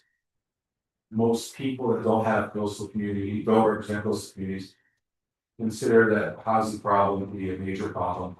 And their constituents will be first to say, I don't care about people's second homes, that is so out of my world, doesn't matter, tax that. And we have been trying to do an educational piece on that. I talked with part of the legislators, talked to the legislators on other issues. When we're going to explain this and so forth, they're starting to understand it. Especially people that are in the war, for instance, area, people that have houses down in Narragansett, retired, people who have second houses in parts of Narragansett, Newport and Middletown. So they're trying to understand it a little bit more. The bill deadline is coming up. I spoke to the speaker, Senate President, they said keep working on this, you can put a bill in later on. One of the things that we found, it was an election year, and not one person wants to sponsor the bill themselves unless all people sponsor the bill together. They don't want to be the person who's repealing this. This money goes, just so I make sure everyone knows this, is $2.50 for every $500 above $1 million. Okay, if you occupy the house more than 183 days, you're exempt, or obviously if you rent the house during that time. The money goes to the state low income tax fund, so that's where the money is. What was really interesting, and Amy deserves a lot of credit, she's always stood on this stuff, but the law which governs that that fund, gets about $35 to $40 million a year. And the fund the tax credits expire next year, I'm sorry, June of 20. And so the question was, how can you have a tax credit that, program to use for their development expiring in 28, but you don't have the correlated money that funds that program at 2020? So that's something that we've had a discussion on. We had a very direct meeting with the speaker, probably in, last week of April, right after they got back from Easter break. All the town managers were on it, and he was very direct with us, and we were very direct with him. I told him that no other state does this is not a good model, that you are strangling the town council's ability to manage their budgets, because obviously you're limited by that. We talked about 4%, the 30-50 legislation a few years ago that can't go over 4% without legislative approval. He understood it, but he argued with us, and then I think 2 weeks later he's no longer speaker. So now we're in a situation where we have to bring this bill back up. We'll be reconvening in September, the group. The League of Cities and Towns got involved, but got involved much too late. Very candidly. And that is kind of disappointing. So we are going to be meeting in the fall, looking for all coastal community legislators to do that. I was somewhat dismayed because the Ground Division Taxation sent their public notice out, sent their rules and regulations. It's been a mess, absolute mess. I'm sure you all have, as people very close to their constituents, but I don't think there's been a week hasn't gone by where a legislator from these communities have called me and said, "Are you aware of this? This is the number one issue I'm hearing in Westerly, in Charleston, in Middletown, on the knock-on doors. I'm hearing that they have to defend themselves to the Department of Revenue on their home. There's stories of people owning 2 homes, but they're taxing the home that they live in, not the one that they're second home and so forth. So there's been a problem with this. The key, obviously, is to make sure that we can find a way in which to eliminate this tax, while also being very respectful of the housing needs in the state of Rhode Island. There's a bond this year that's on the ballot for around, will fund $120 million worth of housing. There was one 2 years ago, the same thing. Federal dollars came in for the stimulus bill that came in a couple of years ago. There's a lot of money in housing, and we still have not seen the results of that money. They're still building all around. We haven't seen the return on investment. I'm not here to go against the housing. We have issues here on the island. You know, we talk to the housing people here, we understand that. But it's not fair for your residents to be taxed to solve the problems that's more statewide. It should be equity on that. So that's the thing that we're working on.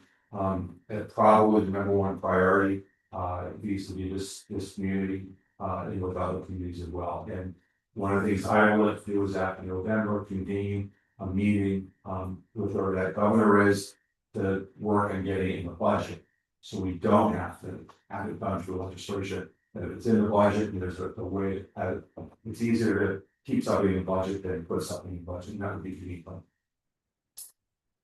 I appreciate the same needs expressed, and I know you've worked hard on it. I know it's an uphill climb, to say the least. One of the questions I had, we had passed a resolution of like Saturday. Yeah. And there was no bill, nothing came back at all. What is that process?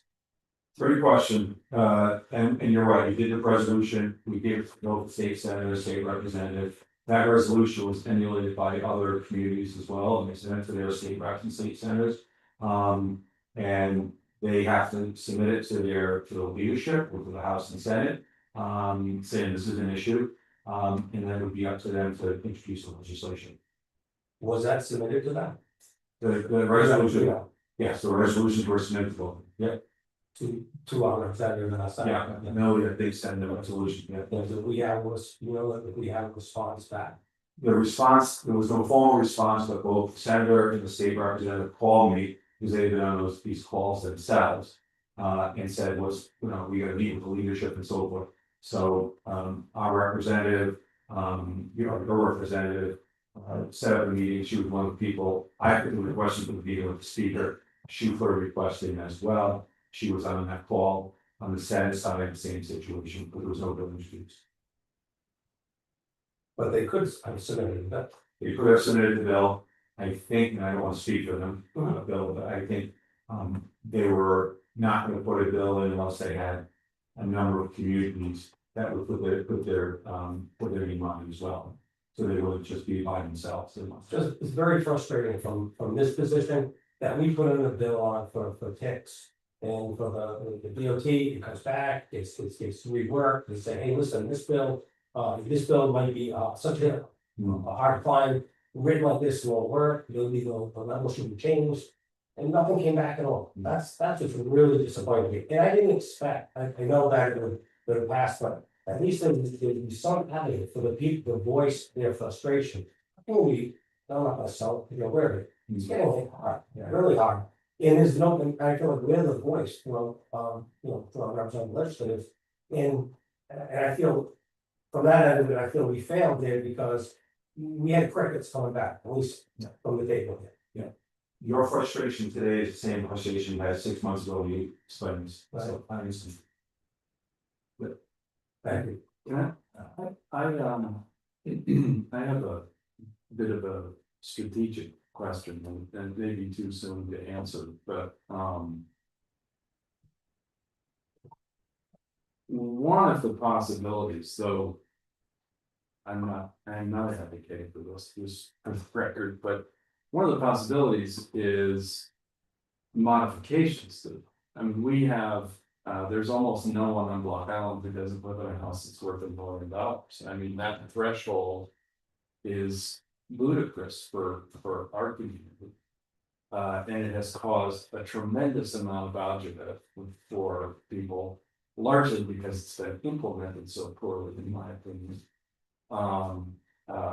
Leaving aside the philosophical issues, it's like a bad idea that's also being badly implemented. It's like it's a twofer.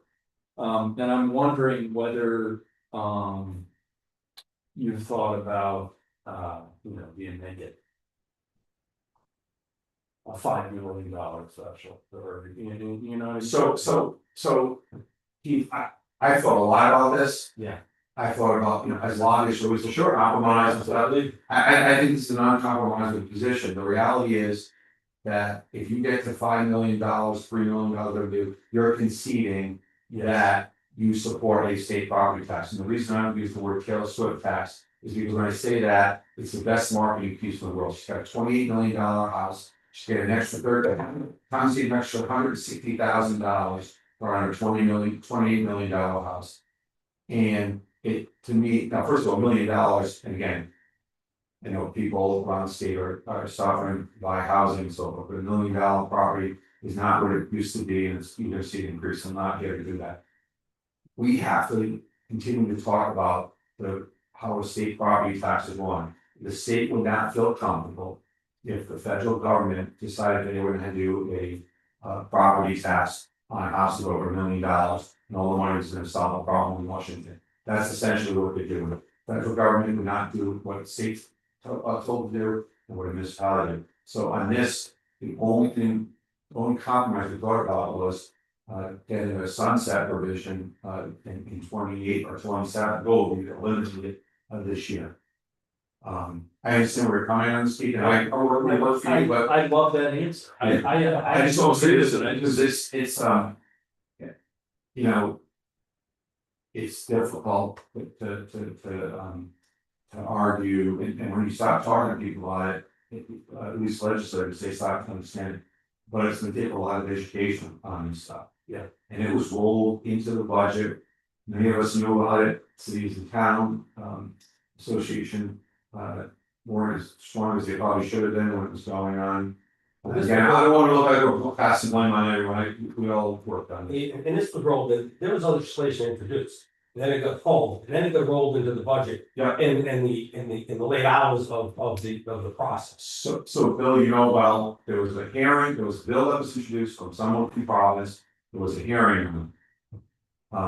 And that was it. No, at no time did anyone give indication this bill was gonna pass. The Senate didn't know about it when they had a compromise, when the budget was to be struck.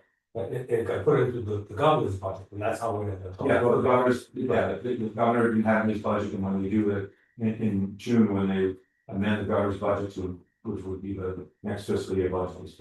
And to follow up what you said, Amy brought this early on, we had to take a position, was our position gonna be, hey, we, you know, it's wrong and it should be repealed because. Or we're gonna, like I said, the compromise going from the $5 million up, we took the position early on that. It was a wrong tax, and we wanted to, you had brought that up, you have to think. You know, and as we went down the line, you see who's in the lake, the tunnel, it's like, okay, well, maybe at that 5, you know, but the reality of it is, it's like total, you know, it's the precedent that's set, you know, what I mean, where it's gonna go from there. But I mean, And the question has been asked, that Amy was on these posts, the question was asked, what happens if this housing fund has so much money in fund? And then the state, right, you know, you see they call them scoops. When there's money, there's surpluses in parts of, you know, different areas of the budget, they scoop it to another area. But I can tell you, Jeff knows, I think 5 of the last 8 years, or 5 to 6 years, no, yeah, 4 or 5 to 6 years that Governor Raimondo was governor, she scooped money out of the Rhode housing fund, but Rhode Island housing. That money would have been very helpful if that money was scooped out, she needed to, you do that every year, you have to do it, I'm not, but. That was the issue, the issue was, and so the question becomes, if you have a fund that's got a lot of money in it. At some point, you're gonna be funding other stuff, I mean, not, you know. and the counter to that is, how do you pull that money back once you give it to this group? If this group gets the $20 million, you know, next year, they're gonna lose 20 million unless it can be built in somewhere else to get that done, to the point you're saying around. And I know this resonated because there were, I won't name names, but there was one who represents this area. Amy and I were calls where they were telling us there's ways to get around this, when government officials tell me that, that's a problem. So I mean, I 100% think it's that the whole state charging a property tax should be a no-go. I mean, is there a way to present it to them as like, this is, if they crack the door like this, they have cracked the door, it is cracked.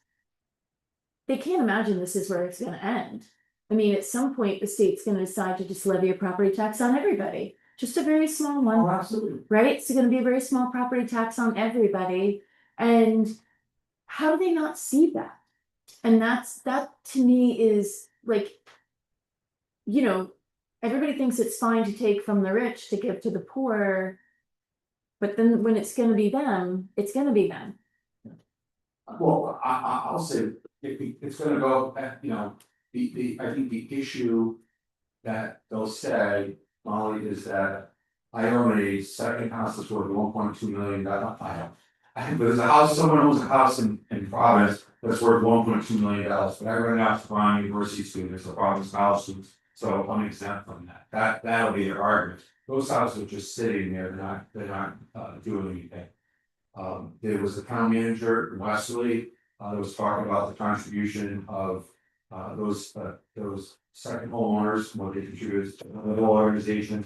Amy said the same thing, Middletown report said the same thing, and stuff that a person can say, you know, I know every year you guys ask me for, I'm just throwing it about $5,000 for fireworks for the annual 4th of July in Middletown. And they're not gonna do that stuff and things like that, so, yeah, no, it's gonna hit everyone else, at some point, that's the thing, but the big difference is.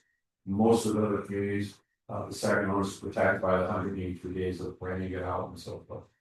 I think the most important thing is, we have to get all these close communities, these town managers, and the councils get together and have a meeting with the administration. We're gonna do it right after that, I think that's gonna be something that has to happen between November and December, before the new governor. Or the old governor, whoever it may be, presents their budget, which will be by January 5th, the January 20th, they have to do a statute. So the other thing is, It was the third week of January. Yes, it might be a little different than this. Yeah. right, and I'm not so much in favor of like chipping away at it, because that does at a certain point say like, I'm okay with it. but if you make this little change, but. The one piece that I really just. Have such a problem with is that they are charging people who have unheated homes. With no furnace, no basement, no insulation, and they're charging them. This tax, they couldn't possibly live in their homes if they wanted to. So Molly, just so you know, and that's why it's important that we're here tonight, there was a move to exempt those houses. Other members of the General Assembly were concerned that you do that, you're telling the leadership, just take care of these people and then we'll go away. And we had, there was no final decision, but one of the thoughts was, the chairman of the Senate Finance Committee, Senator DePalma, who represents Little Fountain, he had that legislation he was gonna put in, he was gonna roll it into the budget to do that. The issue was, then that would have compromised to exempt everybody else that was doing it. Plus, there was no House support for that bill, for that idea, unless everything was taken off. Do you know if there's any constitutionality So, we've heard that the Rhode Island Real Estate Association is going to challenge it here. I don't know what premise, Nick is smarter than I am on this, so with Jeff, but that's what I've heard. I mean, if this was enabling legislation that said your town can do this if you want to. That's, That'd be fine. I don't think anyone would oppose that, because if you don't want to do it, you don't have to do it. Just so you know, legislation, remember last year, we worked to get the legislation passed that increased the local hotel property tax. That was allowing you to do it, didn't mandate that we do that, so that's what this will do as well. I mean, that's what we're discussing. Right. And I think that's the biggest issue, is that property taxes is a municipal function, not a state function. Nick, as part of the discussion on street, they address the fact that a lot of these houses are generational. And people lose that as a result. Yes, yeah, and Mark, they do that, here's the problem. You then have someone from Providence, I'm not going to Providence, you have someone from, a house where they not have second generation. You'll hear people say there's a lease in Providence, for instance, going on right now. And the challenger to the nearer Providence is talking about housing every day. And if you brought that up about a generational house and second one, he would just go, he and other members of the General Assembly would target, say, that must be nice to have a generational second home. We're first generation Americans, we can't afford a house, we're paying rent and overpaid rents in districts and not housing's not, utilities too high and so forth. And that's what we are, and that's why we have to get this done sooner rather than later. My concern is we've been lucky the last 2 cycles, we're in the economy slowing down, less money coming from Washington. But the state has been able to weather those 2 storms, but as we all know, based on the economy, high prices now, we may have more problems collecting in terms of sales tax, in terms of income tax and things like that, which means that they have to make more cuts. I mean, some cuts this year, they're relying on more money. If they see $35 million fund on second homes, people that don't live in the state, it's gonna be hard for them to say, we don't want to keep this. So strategically, if there could be a change of obviously, in the governor's office, so how do you approach that? What? We've had discussions already with, I've spoken to, Jeff and I have spoken to, candidates, on both sides of the aisle. We've also had a conversation with the governor on this, and so forth, the governor said, I didn't put it in my budget. I signed it, then I put it in my budget, I had, there was one provision of thousands of provisions in the budget. So we're having this conversation, but how we approach it candidly is we continue our conversation with town managers. We hope that when the elections finish in November, that we can have a conversation with all our councils and all these communities. I think there's 13 of them. And we have to convene a meeting that we have to make this. We have to make this a priority. I think the cities and town association needs to know that this is important of an issue as sidewalks and snow removal, which has been a priority last several years. Does that time frame change though based on the outcome of the election? No, because before, not so now, because the governors theoretically submit their budget till January. and November, December would be the time to have those conversations. And we need to let legislators know that we're going to the governor's office, because one of the things, don't want, one of the things they like to say is, well, they should go to the governor's office first. Talking, they don't have the budget, why don't you go to them first, why are you relying on us? We also put this in full of realities, the new speaker. The previous speaker was extremely focused on housing, to the point where, like I said, it's been unprecedented amount of money. This new speaker is from Providence. He represents the side of Providence, which is the east side that goes into downtown Providence. So he has a very urban core. He has students in his district, he has retirees in his district. We have to convince someone that represents Providence why this is important. The Senate President is from East Providence, housing issues as well. New House Majority Leader, she's from East Providence, and the Senate Majority is from Providence. So we are in a situation where the top 4 people are from either Providence or East Providence. So 2 from East Providence, 2 from Providence. That's all it is. And this was a priority for the past speaker. Do you see? You see as. It's very personal. I don't think it's as much of a priority. I think it's bigger priority seeing, is the money that's been invested, are we getting a return on the investment? So, you know, that's kind of where it is. But the more people that have been hearing about this, the more, have been willing to understand the issue. But there's been others I've spoken to, like, I'm sorry, I don't care. Unfortunately, it wasn't until the bills came out. I mean, in our community in particular, everyone had to prove it, but in reality, the bills going out was, I think, what really drew the attention to it. And it's not just with here, you take Bonnet Shores, there's a lot of people that second home selling Bonnet Shores, so see all posters lots. There's over $1 million, so they're feeling this. Hopefully that goes back to the city a little bit too. There hasn't been one legislator in these districts that haven't, I'm, flattered by it, haven't called me and texted me and said, now, Amy and I, because we were ones that was sounding the bell, now it's everybody, they said that's no one issue that down there, it's no one issue they're getting on. And it's not even an issue about why you're taxing me as much, that's an issue, but they can't even get to that level, because right now, the person who's saying is, can you hold on and go inside and come back with their tax bill and say, can you do me a favor, so these are legislators now calling the tax office the next day, because they knock on the door, talk about their issues, and say, well, no, we have an issue now. Can you, I don't know if my house is not worth this, it wasn't assessed like this, or, somebody lives in this, so. That's been really tricky for people who live here. I got a bill. Yeah. I don't know if any of you guys did, but, been in my house for 33 years. I should not have gotten a bill. Yeah. Along with everybody else that I ran into, but at the library, gas station, everywhere I went, everybody, you got a bill. And the onus is on you, rather, the onus is on you. Yes. Then the other side, that's what bothers me, and there are Yes. people who are going to be either just pay the bill.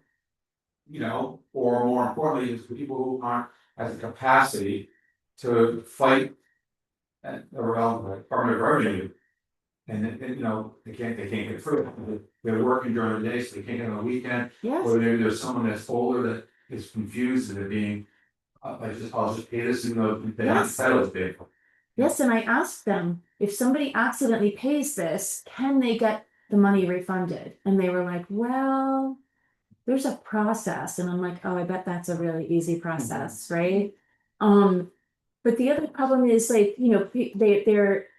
people who live here year round, genuinely live in their property, they're rejecting them. And they're rejecting them because the address on their driver's license doesn't match where they're living. People out here move a lot.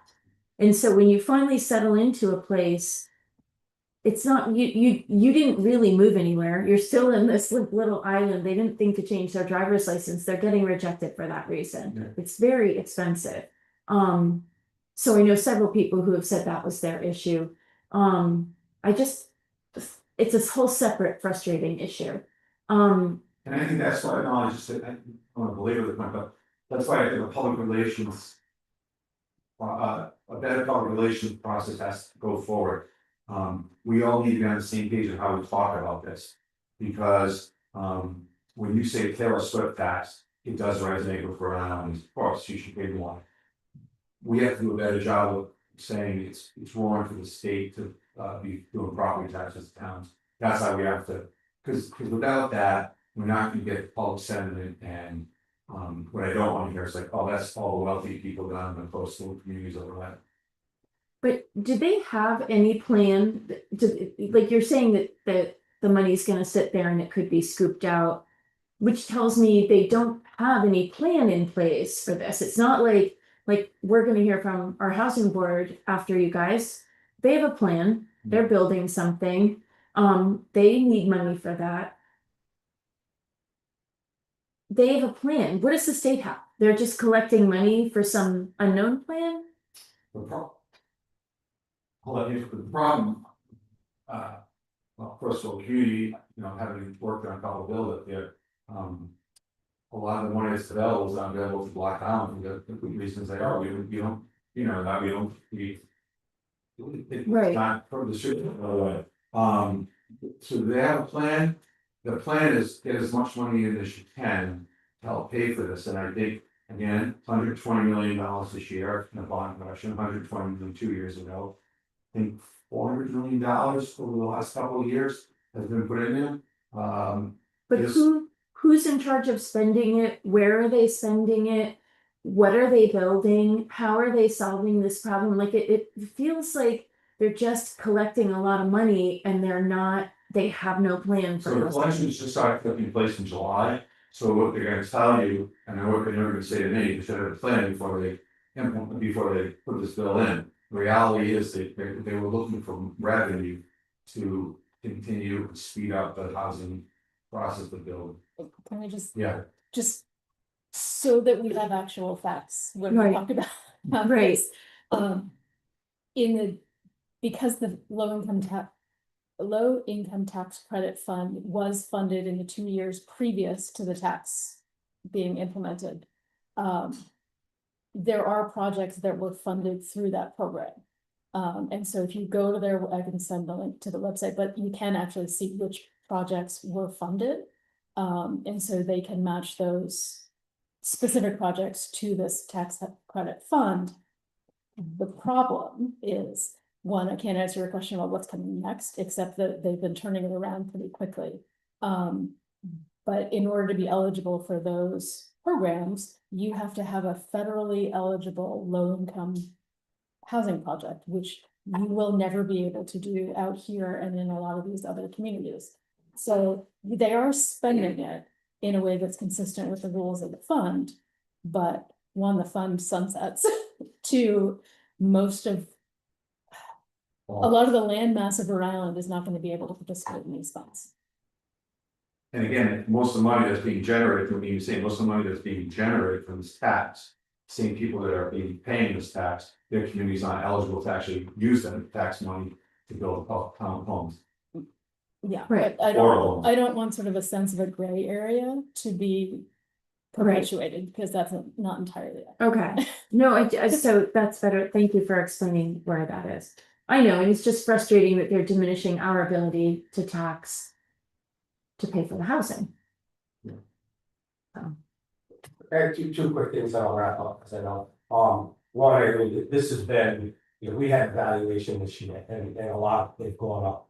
Give an example, I know one friend of mine's just last week paid $10,000 on this property tax. Next year, the valuation is going to go to 17,500, because the tax bills right now are on last year, it's not on count, so if you think it's painful now, it's gonna be even more than next year. The other thing is, I appreciate the update you've given us, it's very helpful to me.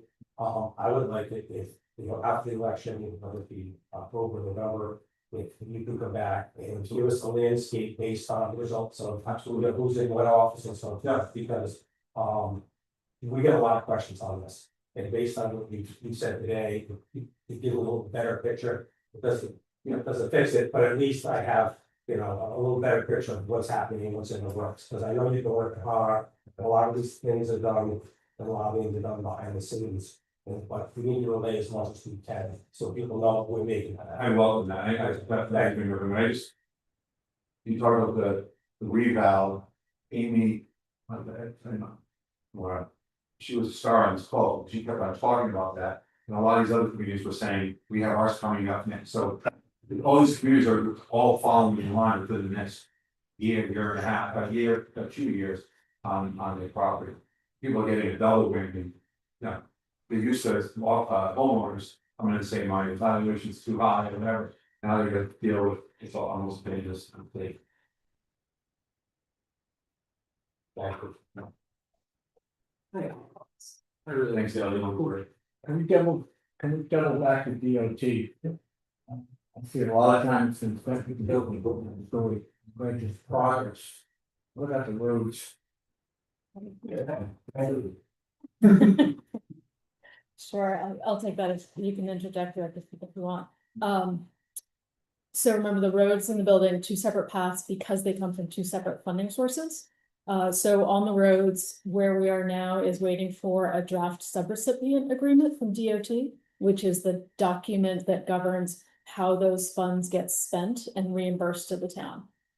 So it's sort of the agreement that's gonna govern the process of the first few phases of this project. We are sending to DOT our priority areas where we want to do work first.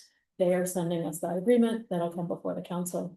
And I would expect it, by the end of September. And then once we have a signed agreement in place, we can be contracting with the engineers who we've already engaged to put together surveys of the documents. I hope it happens in my lifetime, and I hope there's a consensus at this table. That as we approach. Resurrecting our roads, that we widen them. Don't need it like half, don't need it like lane, we need additional width on both sides. For wonderful citizens and guests. Can navigate Black Island safely, because right now. I'm not talking about condition of roads, I'm talking about spatial. Aspects of the roads, our roads are unsafe. So I think one of the things we'll talk about throughout that process, as we're looking at awarding contracts, is where that's possible and where it's not possible. Given that most of the state roads out here, I believe, are already at their maximum width, meaning there's not additional land on either side to expand. But, I think In some areas there is. where there's space, we'll consider it, and where there's not, that will be the reality. I won't talk any longer, but to say, when Dr. Valley and I went over to Nantucket to meet with their representatives. We found out that, number one, they committed to getting this accomplished. Number two, as money became available incrementally, which apparently is what's gonna happen with us. They did sections. And as more money became available, we did more sections. But they told us clearly that after the first section was done, which was a widening of the roads. Everyone said, why don't we have this all over the place? And another thing I learned from the Nantucket people is you can engineer anything. It's just what kind of money you want to put into it. And I understand fully that there are some spaces where we have to be extremely creative to do it. But when the end goal is the safety of our citizens and our guests, you do whatever has to be done. Thank you, guys. Thank you. Mark, you're welcome. Go all the way around, right? I am Mark Dwyer, Chair of the Housing Board. Thank you for having me here for an update. First thing I'll get is construction at the O'Brien project. Since I was last year, we hired a contractor, the Access Corporation. They're from upstate New York. It's a competitive bidding process. And we thought they would receive. We did receive some from one or two from Rhode Island contractors. But they, for all intents and purposes, non-responsive, so we weren't full evaluation. So Access is on board. The timeline for construction is that we will lay foundations late this month or early September. We will lay 8 foundations and cover 3 of them. We'll later placement boxes, so we're gonna phase the project. 5 buildings will go up first, and then 3 will go up later. The reason for that is money, frankly. So we will have to sell the first 5 buildings in order to build the remaining 3. And that's our plan. The first 5 will, as I said, the foundation, the boxes will be delivered in November. So we'll be placed on the foundations at that time. And we anticipate, based on the contractor schedule, that the first 5 buildings will be complete, ready for sale in the April time. That's the builder's schedule review. We will then sell those units. 10 units, 2 ready each. We'll sell those units. We then commence with the final 3 buildings in the latter part of next year. So that's our plan for the house. You're hoping for April of 27, we're going to be completed. Correct. So, Yes. So the first 5 will be home ownership. First 5 will be home ownership. is that different from the original plan that was, that We said there was a mix of ownership and rental. With a couple of caveats. Affordability was one of them. And we presented to financial town meeting and to you before that, we were roughly thinking 8 and 8. We didn't commit to that, and it made it difficult to commit to that financially. One of the reasons being rentals are very, they're more costly because we have to maintain them. And right now, our revenue stream will go to financing our portion of the grant as opposed to the town's portion. So almost all the income we will take in on a yearly basis will go to financing the debt that the housing board is taking on to build the whole project. We will be flexible as time goes on and see what the final cost of the first 5 units is before we make a decision. We'll be fine 3 buildings. Can I ask a quick, so you said first time home buyers, Not necessarily first, but affordable. Will be affordable. are they all affordable or some, or is there a sliding scale on them? So the island affordable was 120% of that AMI. Attainable was 140% of AMI. We have some leeway to go to 140%. So we may use that leeway, but that will be determined by the lottery system. So we're going to sell all the properties based on lottery, provided the people who enter lottery fall. So right now, let me get after that. So any questions on the construction time? Okay. So as far as so the 5 you'll have done in April, the other 3 will be capped. And to be determined based on what your revenue situation, your financial situation looks like at that time. yes, so currently, our projections are that we can build the final 3 once we sell the first 5. So building the final 3 is not an issue. The question is whether we can afford to rent them or we have to sell. That will be a key question. And we're watching closely the development of 513s because that may help with the rental market as opposed to sale. So we're just going to keep our eye on that and make sure we understand as things go the needs. Okay, so that's construction. So we are also simultaneously getting ready to roll out this whole project to the community. We've already been doing that bit. We're ready for registering people, interested parties. on our website. You know, we had a list before going into this. We've emailed those people. We've also been asking new people to register so that we have an accurate list of people who are interested in first buying the properties. That'll be the first one. So people can register, but before we actually ask them to enter the lottery, they'll have to go through a qualification process.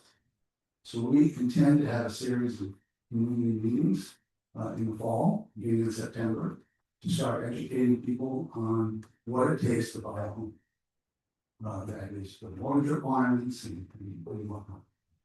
To get their financial houses in order so that they can actually qualify to rent, to buy the property. That would take a bit, and we did this before in past sales we've done. And it will call down the number of people that are on.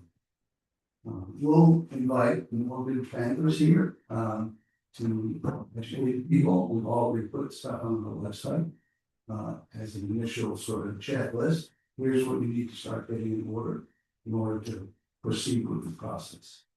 But you know, people don't always go to websites, so we're going to have community meetings as well. So we will need to announce that after the summer season goes down.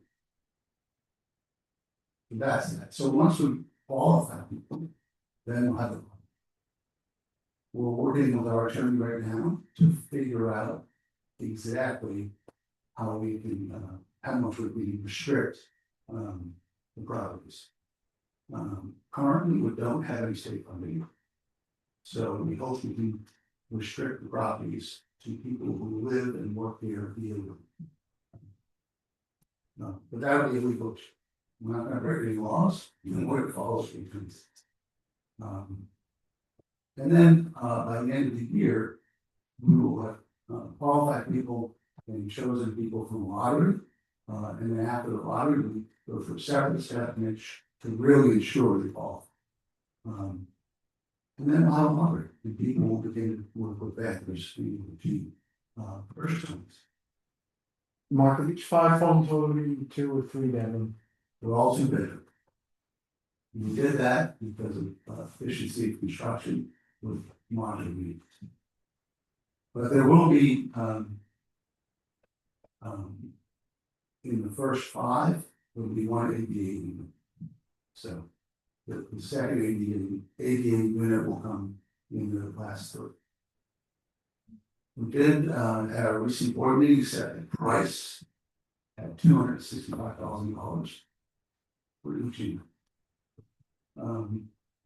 We think that allows people who are squarely in the AMI range of just under 100% up to 140.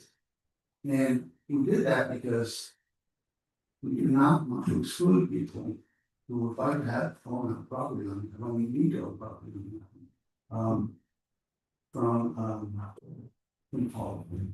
So we are trying to hit the low end as well as the high end.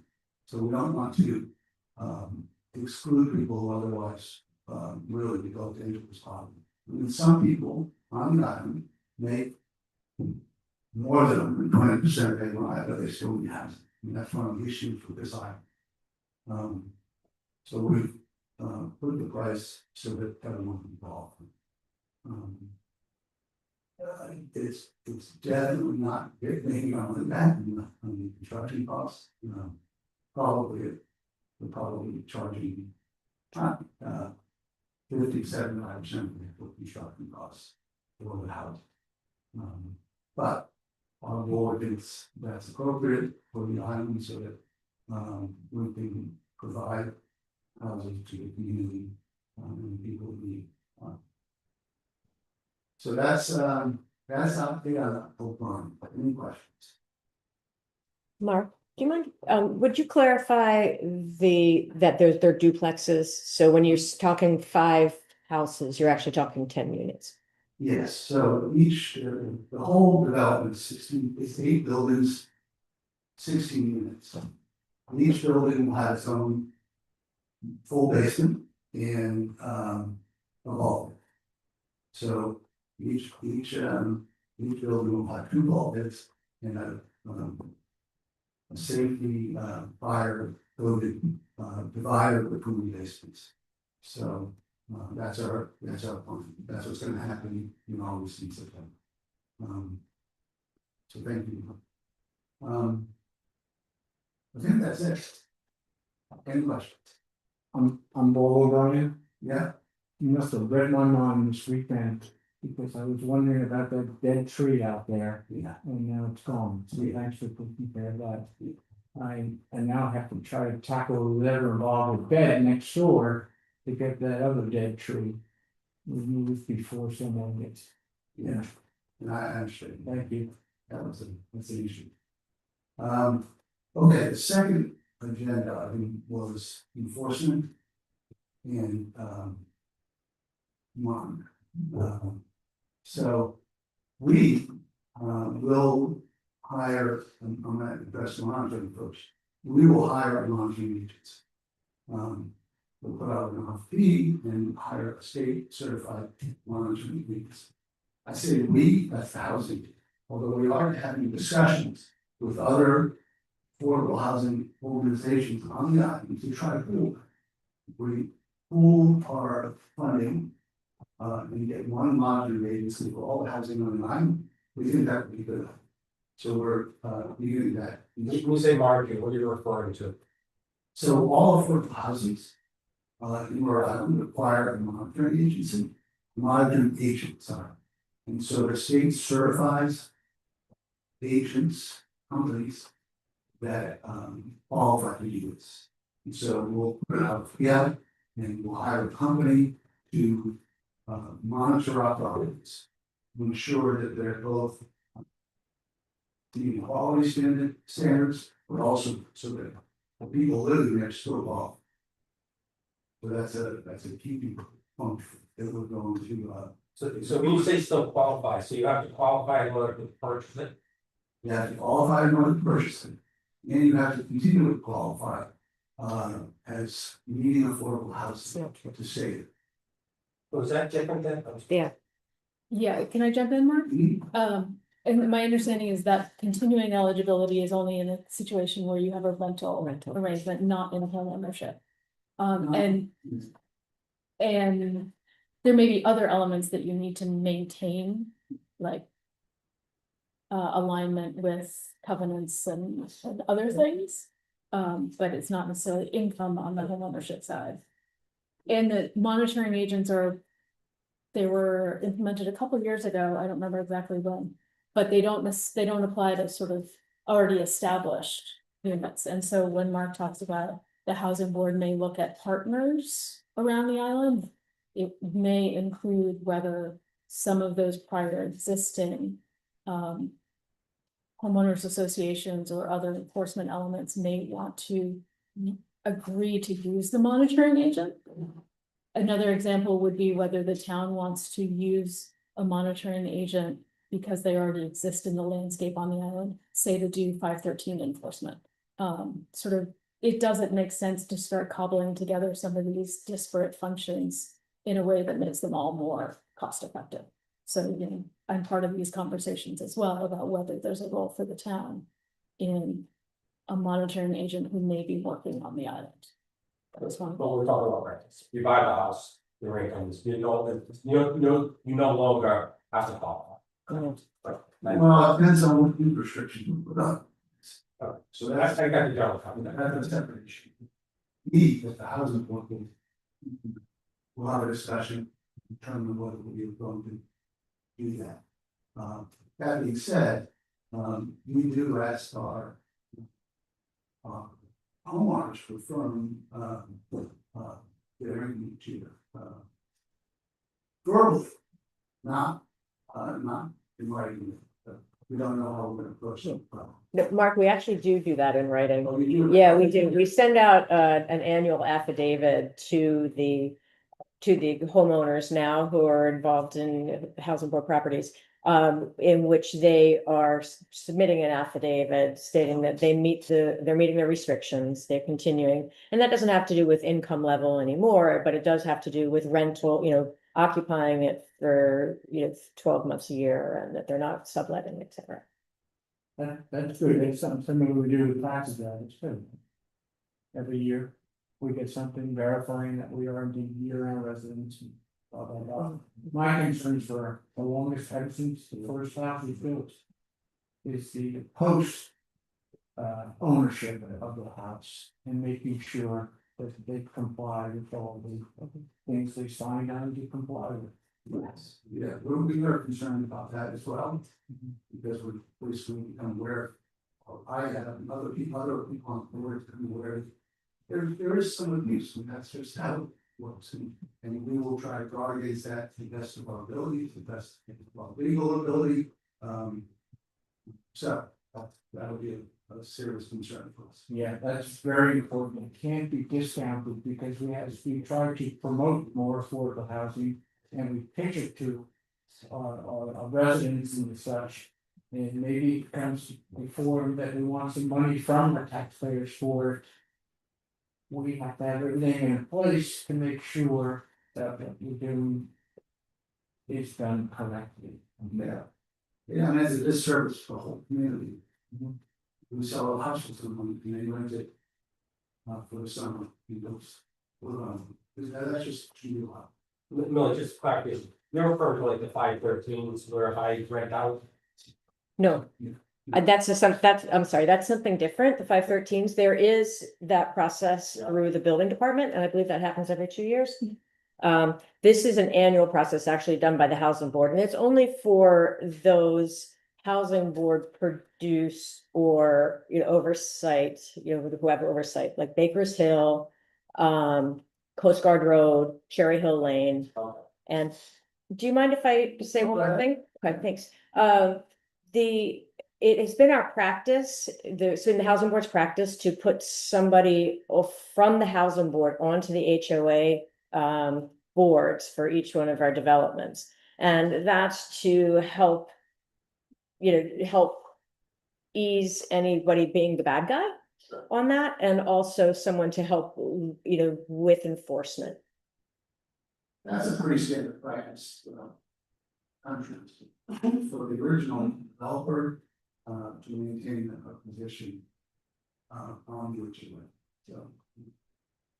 So that's the status. Any questions? Really, I know how hard this has been. Thank you. Thank you.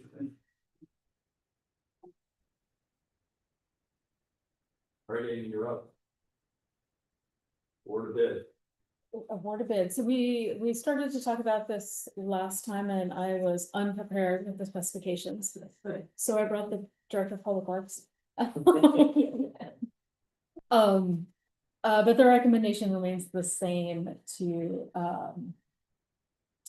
award the bid for Thank you. to Ocean State Site Work and Hauling for $289,500. This is again part of the road restore program, so 1/3 funded by state funds, grant funds, and 2/3 funded by the town road infrastructure dollars. And this is the milling of the first 1,000 feet of Gracie's Cove.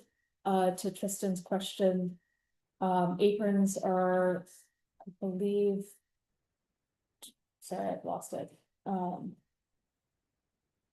12 inches on the aprons, so a little bit shorter than I think you did on Beacon Hill. And then your other question was about width, which is 20 feet the whole length. Obviously, one section has more room for swales on the side, but the roadway width will be about the same. So I guess. Thank you. So you're not changing the sides and the shoulders at all? No, No, it's gonna stay. everything's staying the same. They probably the first 500 feet of the road, which was roughly half of what we were doing, is extremely flat. Right, and it's so we have zero drainage there. What is gonna happen with the shoulders, just drainage swell. And the road is shaped so the water will flow into the swales as opposed to sitting on the. I took a ride out there, but it only breaks two ways, that half of the road goes down to. Correct. By the breaks, and the other half goes out to the main. I guess just on this one project, have we asked anybody? I mean, we don't grade like we used to back in the day, but they do any quarterly and chase the grader around, because no one had the grader, but. This price seems a little bit, $200 a foot. And are we adding any other material, or are we strictly buying millings? Just to know. Just the millings? Yep. I mean, what do you, the last time you bought millings, what do you pay per yard? 90, I believe. And this works out, if you take the project, you're up there. You look at the whole project. 200, right? Per yard? Yeah. That's a lot of material. $200,000 is a lot of material. But, I mean, you're fixing the roads with the loader now, right? I'm sorry? You're fixing the roads with the loader that you have now, right? Correct. And then we got one other piece of equipment with a blade on it. But I can give you an example, like for Beacon Hill, this is the exact same thing we did on Beacon Hill. It's been almost a year since Beacon Hill's been done, we had to maintain it twice. Right now. Gracie's Cove, right now, is the absolute disaster, we go there weekly, and it only lasts. A week, if that, depending on the weather. I just drove down there today. Mhm. It's a miracle I'm here. It's really bad. And today's London. No, the past couple of days. That was a predicted rain, one used to be on the Beacon Hill. Exactly. If you were out fixing the road, you know it was gonna. This is the big thing. After the rain we've had. I don't even have to go over Beacon to check it. It was, there's nothing to check with me. I drive Beacon Hill every day now. Good. It's like I-95 over there now. I mean, is the engineering cost also included in the total 289.5? Or is there other fees associated with our engineer? No, there are other fees. If you give me a minute, I can pull up the original project budget.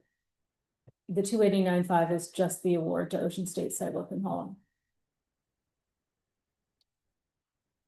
And like sometimes these bids get driven up when you're receiving federal money or state money, there's more hoops that you have to jump through. But that's, whether it be getting the week and so forth. And sometimes it's the project costs more than you do it yourself, but the money you offset makes it worthwhile to do it. In this particular case, and I have no idea looking at it, if you had $200,000 and didn't have certain requirements out of the federal, all that, do you think you would be able to do this project? Like if you were solving out yourself? No. You understand what I'm saying? Sometimes it's the extra, even though it costs more, because the offset makes it worthwhile. This program, Road Restore, the DOT has had the last few years. Yeah. They've been very easy to work with and very flexible. Up to what we can and can't do it with. So no, it hasn't hurt at all. And it's gotten very good response from all the cities and towns, and DOT director just the other day said it's been a benefit, and he wants to see it continue year after year. So it's been easy to work with. Some come with more hoops than others, that's all. Right, just and actually they made it a little bit easier than even the first year. Of things that what can be done. It was really strong. Is this one the bid award that's being recommended, have they done other municipal work, I believe so. Jim, Jeremy and I had some questions because you didn't know this company very well. All the bids were, I believe, within $60,000. And we did have questions of them, and Jim interviewed them and answered our questions, and he was very comfortable. And they've done a similar job. That was my question was, Yeah. I guess Jim would know when you have done what called municipalities and. Yeah. Yeah. I guess the line one, it has nothing to do with the bidders, any of them, I'm not. When, you know, to the numbers, my thing is that I remember a time when the town did all the work. I mean, you had some subs, you had Joe, you had different, your town worked with local contractors. I guess I'm hung up on the 200,000 and 1,000 feet. And not much change to the road and knowing that road, knowing that the stone walls and everything are above the grade, there's only so many places you go with the water, right? So, that's where I'm held up. Basically, the $200 a foot for asphalt milling that you said would pay $90 a yard for. Well, in this. The $90 yard was truckload delivery Right. to our bin. This is barge. They're gonna do it with water. Yes.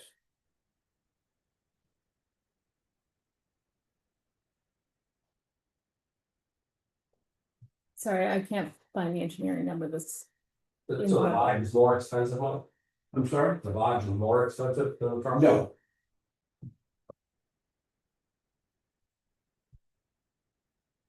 And we're hung up on the Jane number. We don't. I just, know I'm gonna ask that. I didn't know you were gonna ask that. I'll start it off. I'm on this one. Do we know the time for this? October, November.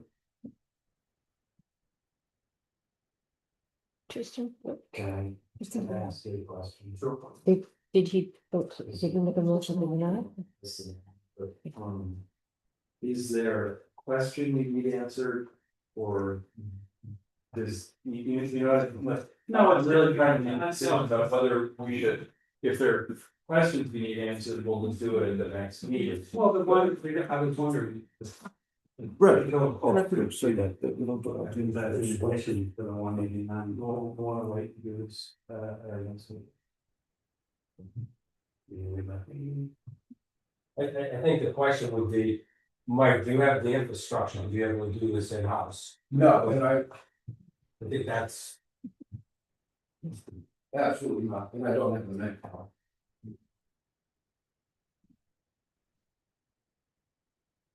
so from your perspective, it's not a matter of convenience, it's a matter in-house, you have to.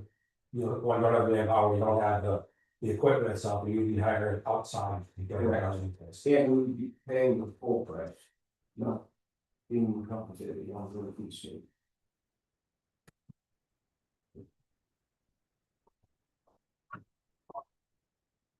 I'll make a motion to approve the board to, section 6 site work in Holland. I'll second. Any discussion? No, all those in favor, indicate by saying aye. Were you and I go? Yeah. So it was, 4-1, Mr. Penny. I would like to be able to see us do it in-house, if we could, but so it's not possible. All right, item 10, discuss an act on increasing the fine for outdoor entertainment places. You, Melanie? Yeah. No. So. You're on a roll tonight. I know. All right, so as you know, we have $100 fee right now for outdoor entertainment violations. And as you've just exercised it. The state law does allow you to go up to $500. We thought this might be the opportune time for you to consider a change. I have a little concern on this. Not going up to $500, but the property allows the president to change it from a misdemeanor to a criminal offense. Yeah. Am I correct on That's that? another thing. Yeah, good question, Bill, and it's right in your former line of work. No, increasing the fine in and of itself doesn't bring it to that threshold. It would still be where it remains today. State law allows you to raise the fine up to $500. Currently, it's within that range at 100. However, that may not have the effect when you sit as an enforcement body that you would like it to. So I think it would be appropriate for an increase at this time, and I'm not concerned about that, Bill. No, I'm referring to the line that follows it, that says, "I'll be in prison not to exceed 1 year, or shall be punished by both." Yeah, and I think that, Wouldn't I that think, change that to a criminal offense, or a civil offense, because of the imprisonment? right, but we're not doing that here, and that type enforcement would have to be. Attorney Callahan and I spoke about this when in the past couple weeks when we were dealing with these type issues. It wouldn't be appropriate for a business, and the type issues we have on island tend to occur with a business licensee, not an individual. So no, I don't think that increasing the fine alone brings you to that realm. Okay, maybe I'm mixing something there, because I don't have a problem with it. Oh, no, it's That's not. how it's, Okay. that's not the dissent. So this is not proposed language, this is actual state law that's in front of you? Okay, Thank you, Million. The state law that's in front of you gives us our cap. We are not, thank you, Millie, that was perfect. We are not proposing this language. We are proposing an increase to $500 alone. No, we're not suggesting imprisonment. And I can see why you thought that with the package. all right, yeah, I didn't understand where you're coming from. Thank you. It finally clicked, Bill. Now I know exactly where you're coming from. No, we are not doing that. Thank you. Like clarification. So what we're proposing basically is just the first line, not the purpose of that. Correct. And one question that could come up is, well, why stop at 500? Can we go to 1,000? No, you can't. You're not allowed to do so by state law.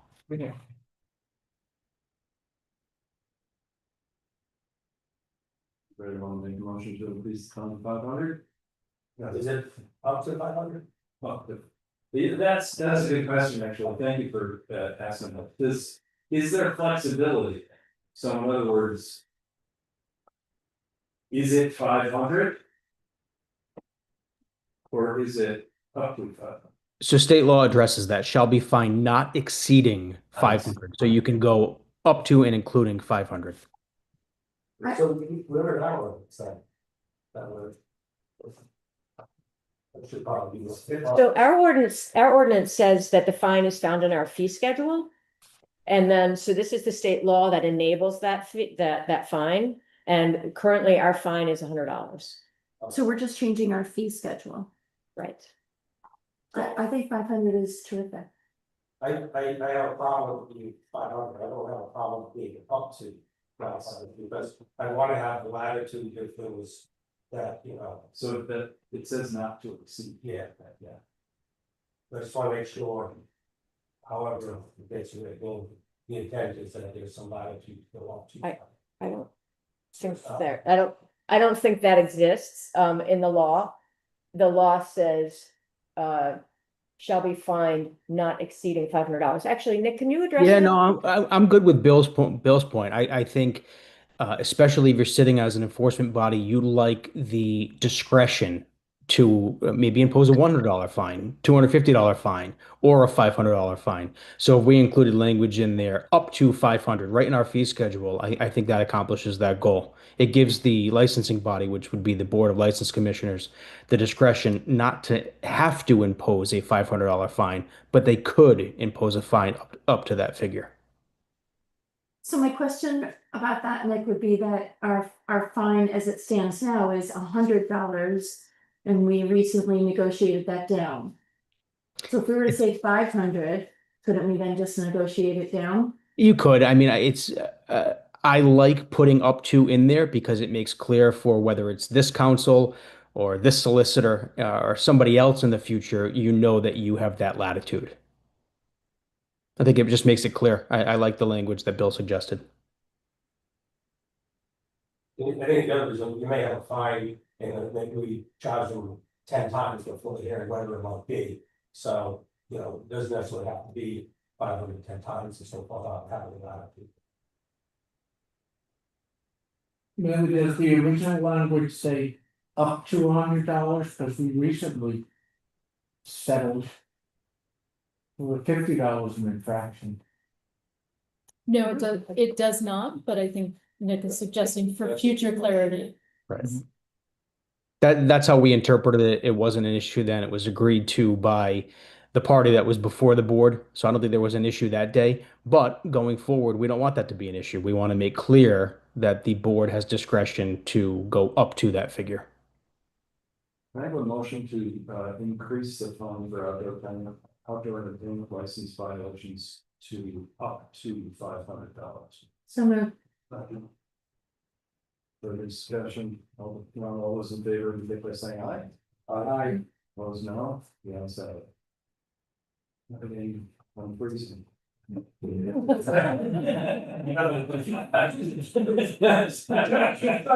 should. I know that no way. And I did a nice. Well, then this should be fairly quick. We do have our annual fall meeting coming up with the sewer and water commissions. Ahead of that, we review the management agreement. There is a recommendation this year that we increase the annual agreement amount to 50,000 per company per year. It's currently at, I believe, 45,000. And we need to provide that notice by September 1st. So This is your recommendation. my recommendation to you, yes. I'll make that motion. Second.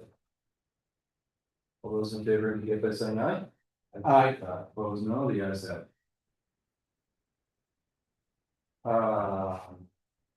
99-year lease. Right. So this, yeah, so there is a historic lease that you do have in your pocket. Why was the notary in Pennsylvania? Did you read that? Yes. The original notary. What's it? It was. Yeah, in lease. Get it certified by the Amish. That, right, that's right. I didn't even think about that. That's right. But I love the penmanship. Yeah. Mine would definitely not look like that. So, anyway, the language that, the proposed language you have in front of you has, is the exact language with, just changing the term, of changing the term of the lease and additionally adding couple of words in the on the fourth paragraph towards the bottom, towards the third line. The purpose of a memorial park and a gathering building for Block Island Post Number. So, and a gathering building has been added because when this lease was originally drafted, it was just a memorial park. So there's that change, and then the change of the term, which runs from January 2027 to December 21-25.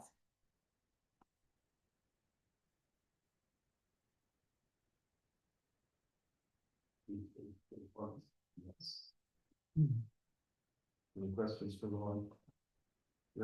Is there a motion to approve this 9-1-year lease on language changes? So moved. Second. All those in favor? Yeah, that's. We'll worry about it. That's the kind of stuff we like to do. Right, if they could own, right, we could only have more of those. Any future agenda items? Oh, how? I have a couple of things. Good. Great to see. One, and I don't know, Amy, if this could either be on a general item or maybe in your, monthly report, the fire truck. Housing for the fire truck. Or with the sewer, whatever. Also, the status on the fire barn, for that committee where things are. And another item I'd like to see is put on the agenda is, and then we're mentioning about having another meeting with the building committee for the school. I'm just concerned that what was presented to us doesn't mean it was approved by us in the last meeting. I want that to be clear with people. And I know Millie was going, if we get a report, we talked about what it would take, and I know about the short version, what it would take to have a referendum on any, whether it be the fire bomb in the school or a capital budget of a significant thing. If we could just get an update on what it would take, I don't need to do that, whether it's, we did mention whether it was, so everyone, it's the same thing. For this legislative and so forth. And then the final we had talked before about, the property tax. And whether or not, the ADUs would, the ADU, if you had it on the property, if we disqualify the property, or right back to this property, if it would allow you not to have to be taxed on. If we put it on the agenda to discuss about maybe if we can't, see if that can't be researched out, and so we can get, and I know it might be premature, but just so we know it's on the, that's on the radar. And this is the people they're talking about, if like this need to do, do they not have to, is it, if they have any on the property, is no property not have to pay tax? And I think we need a legal opinion on that, because if that's the case, then I think it opens up a lot of those spaces, and there's a beneficial for people. But I think we need to get a definite legal opinion through the solicitor and our tax, legislative tax. But it was for. So we talked about council priorities earlier. So that would be a discussion I want to have. It's in the fall, not anytime soon. Motion to adjourn. I move. All in favor? Thank you.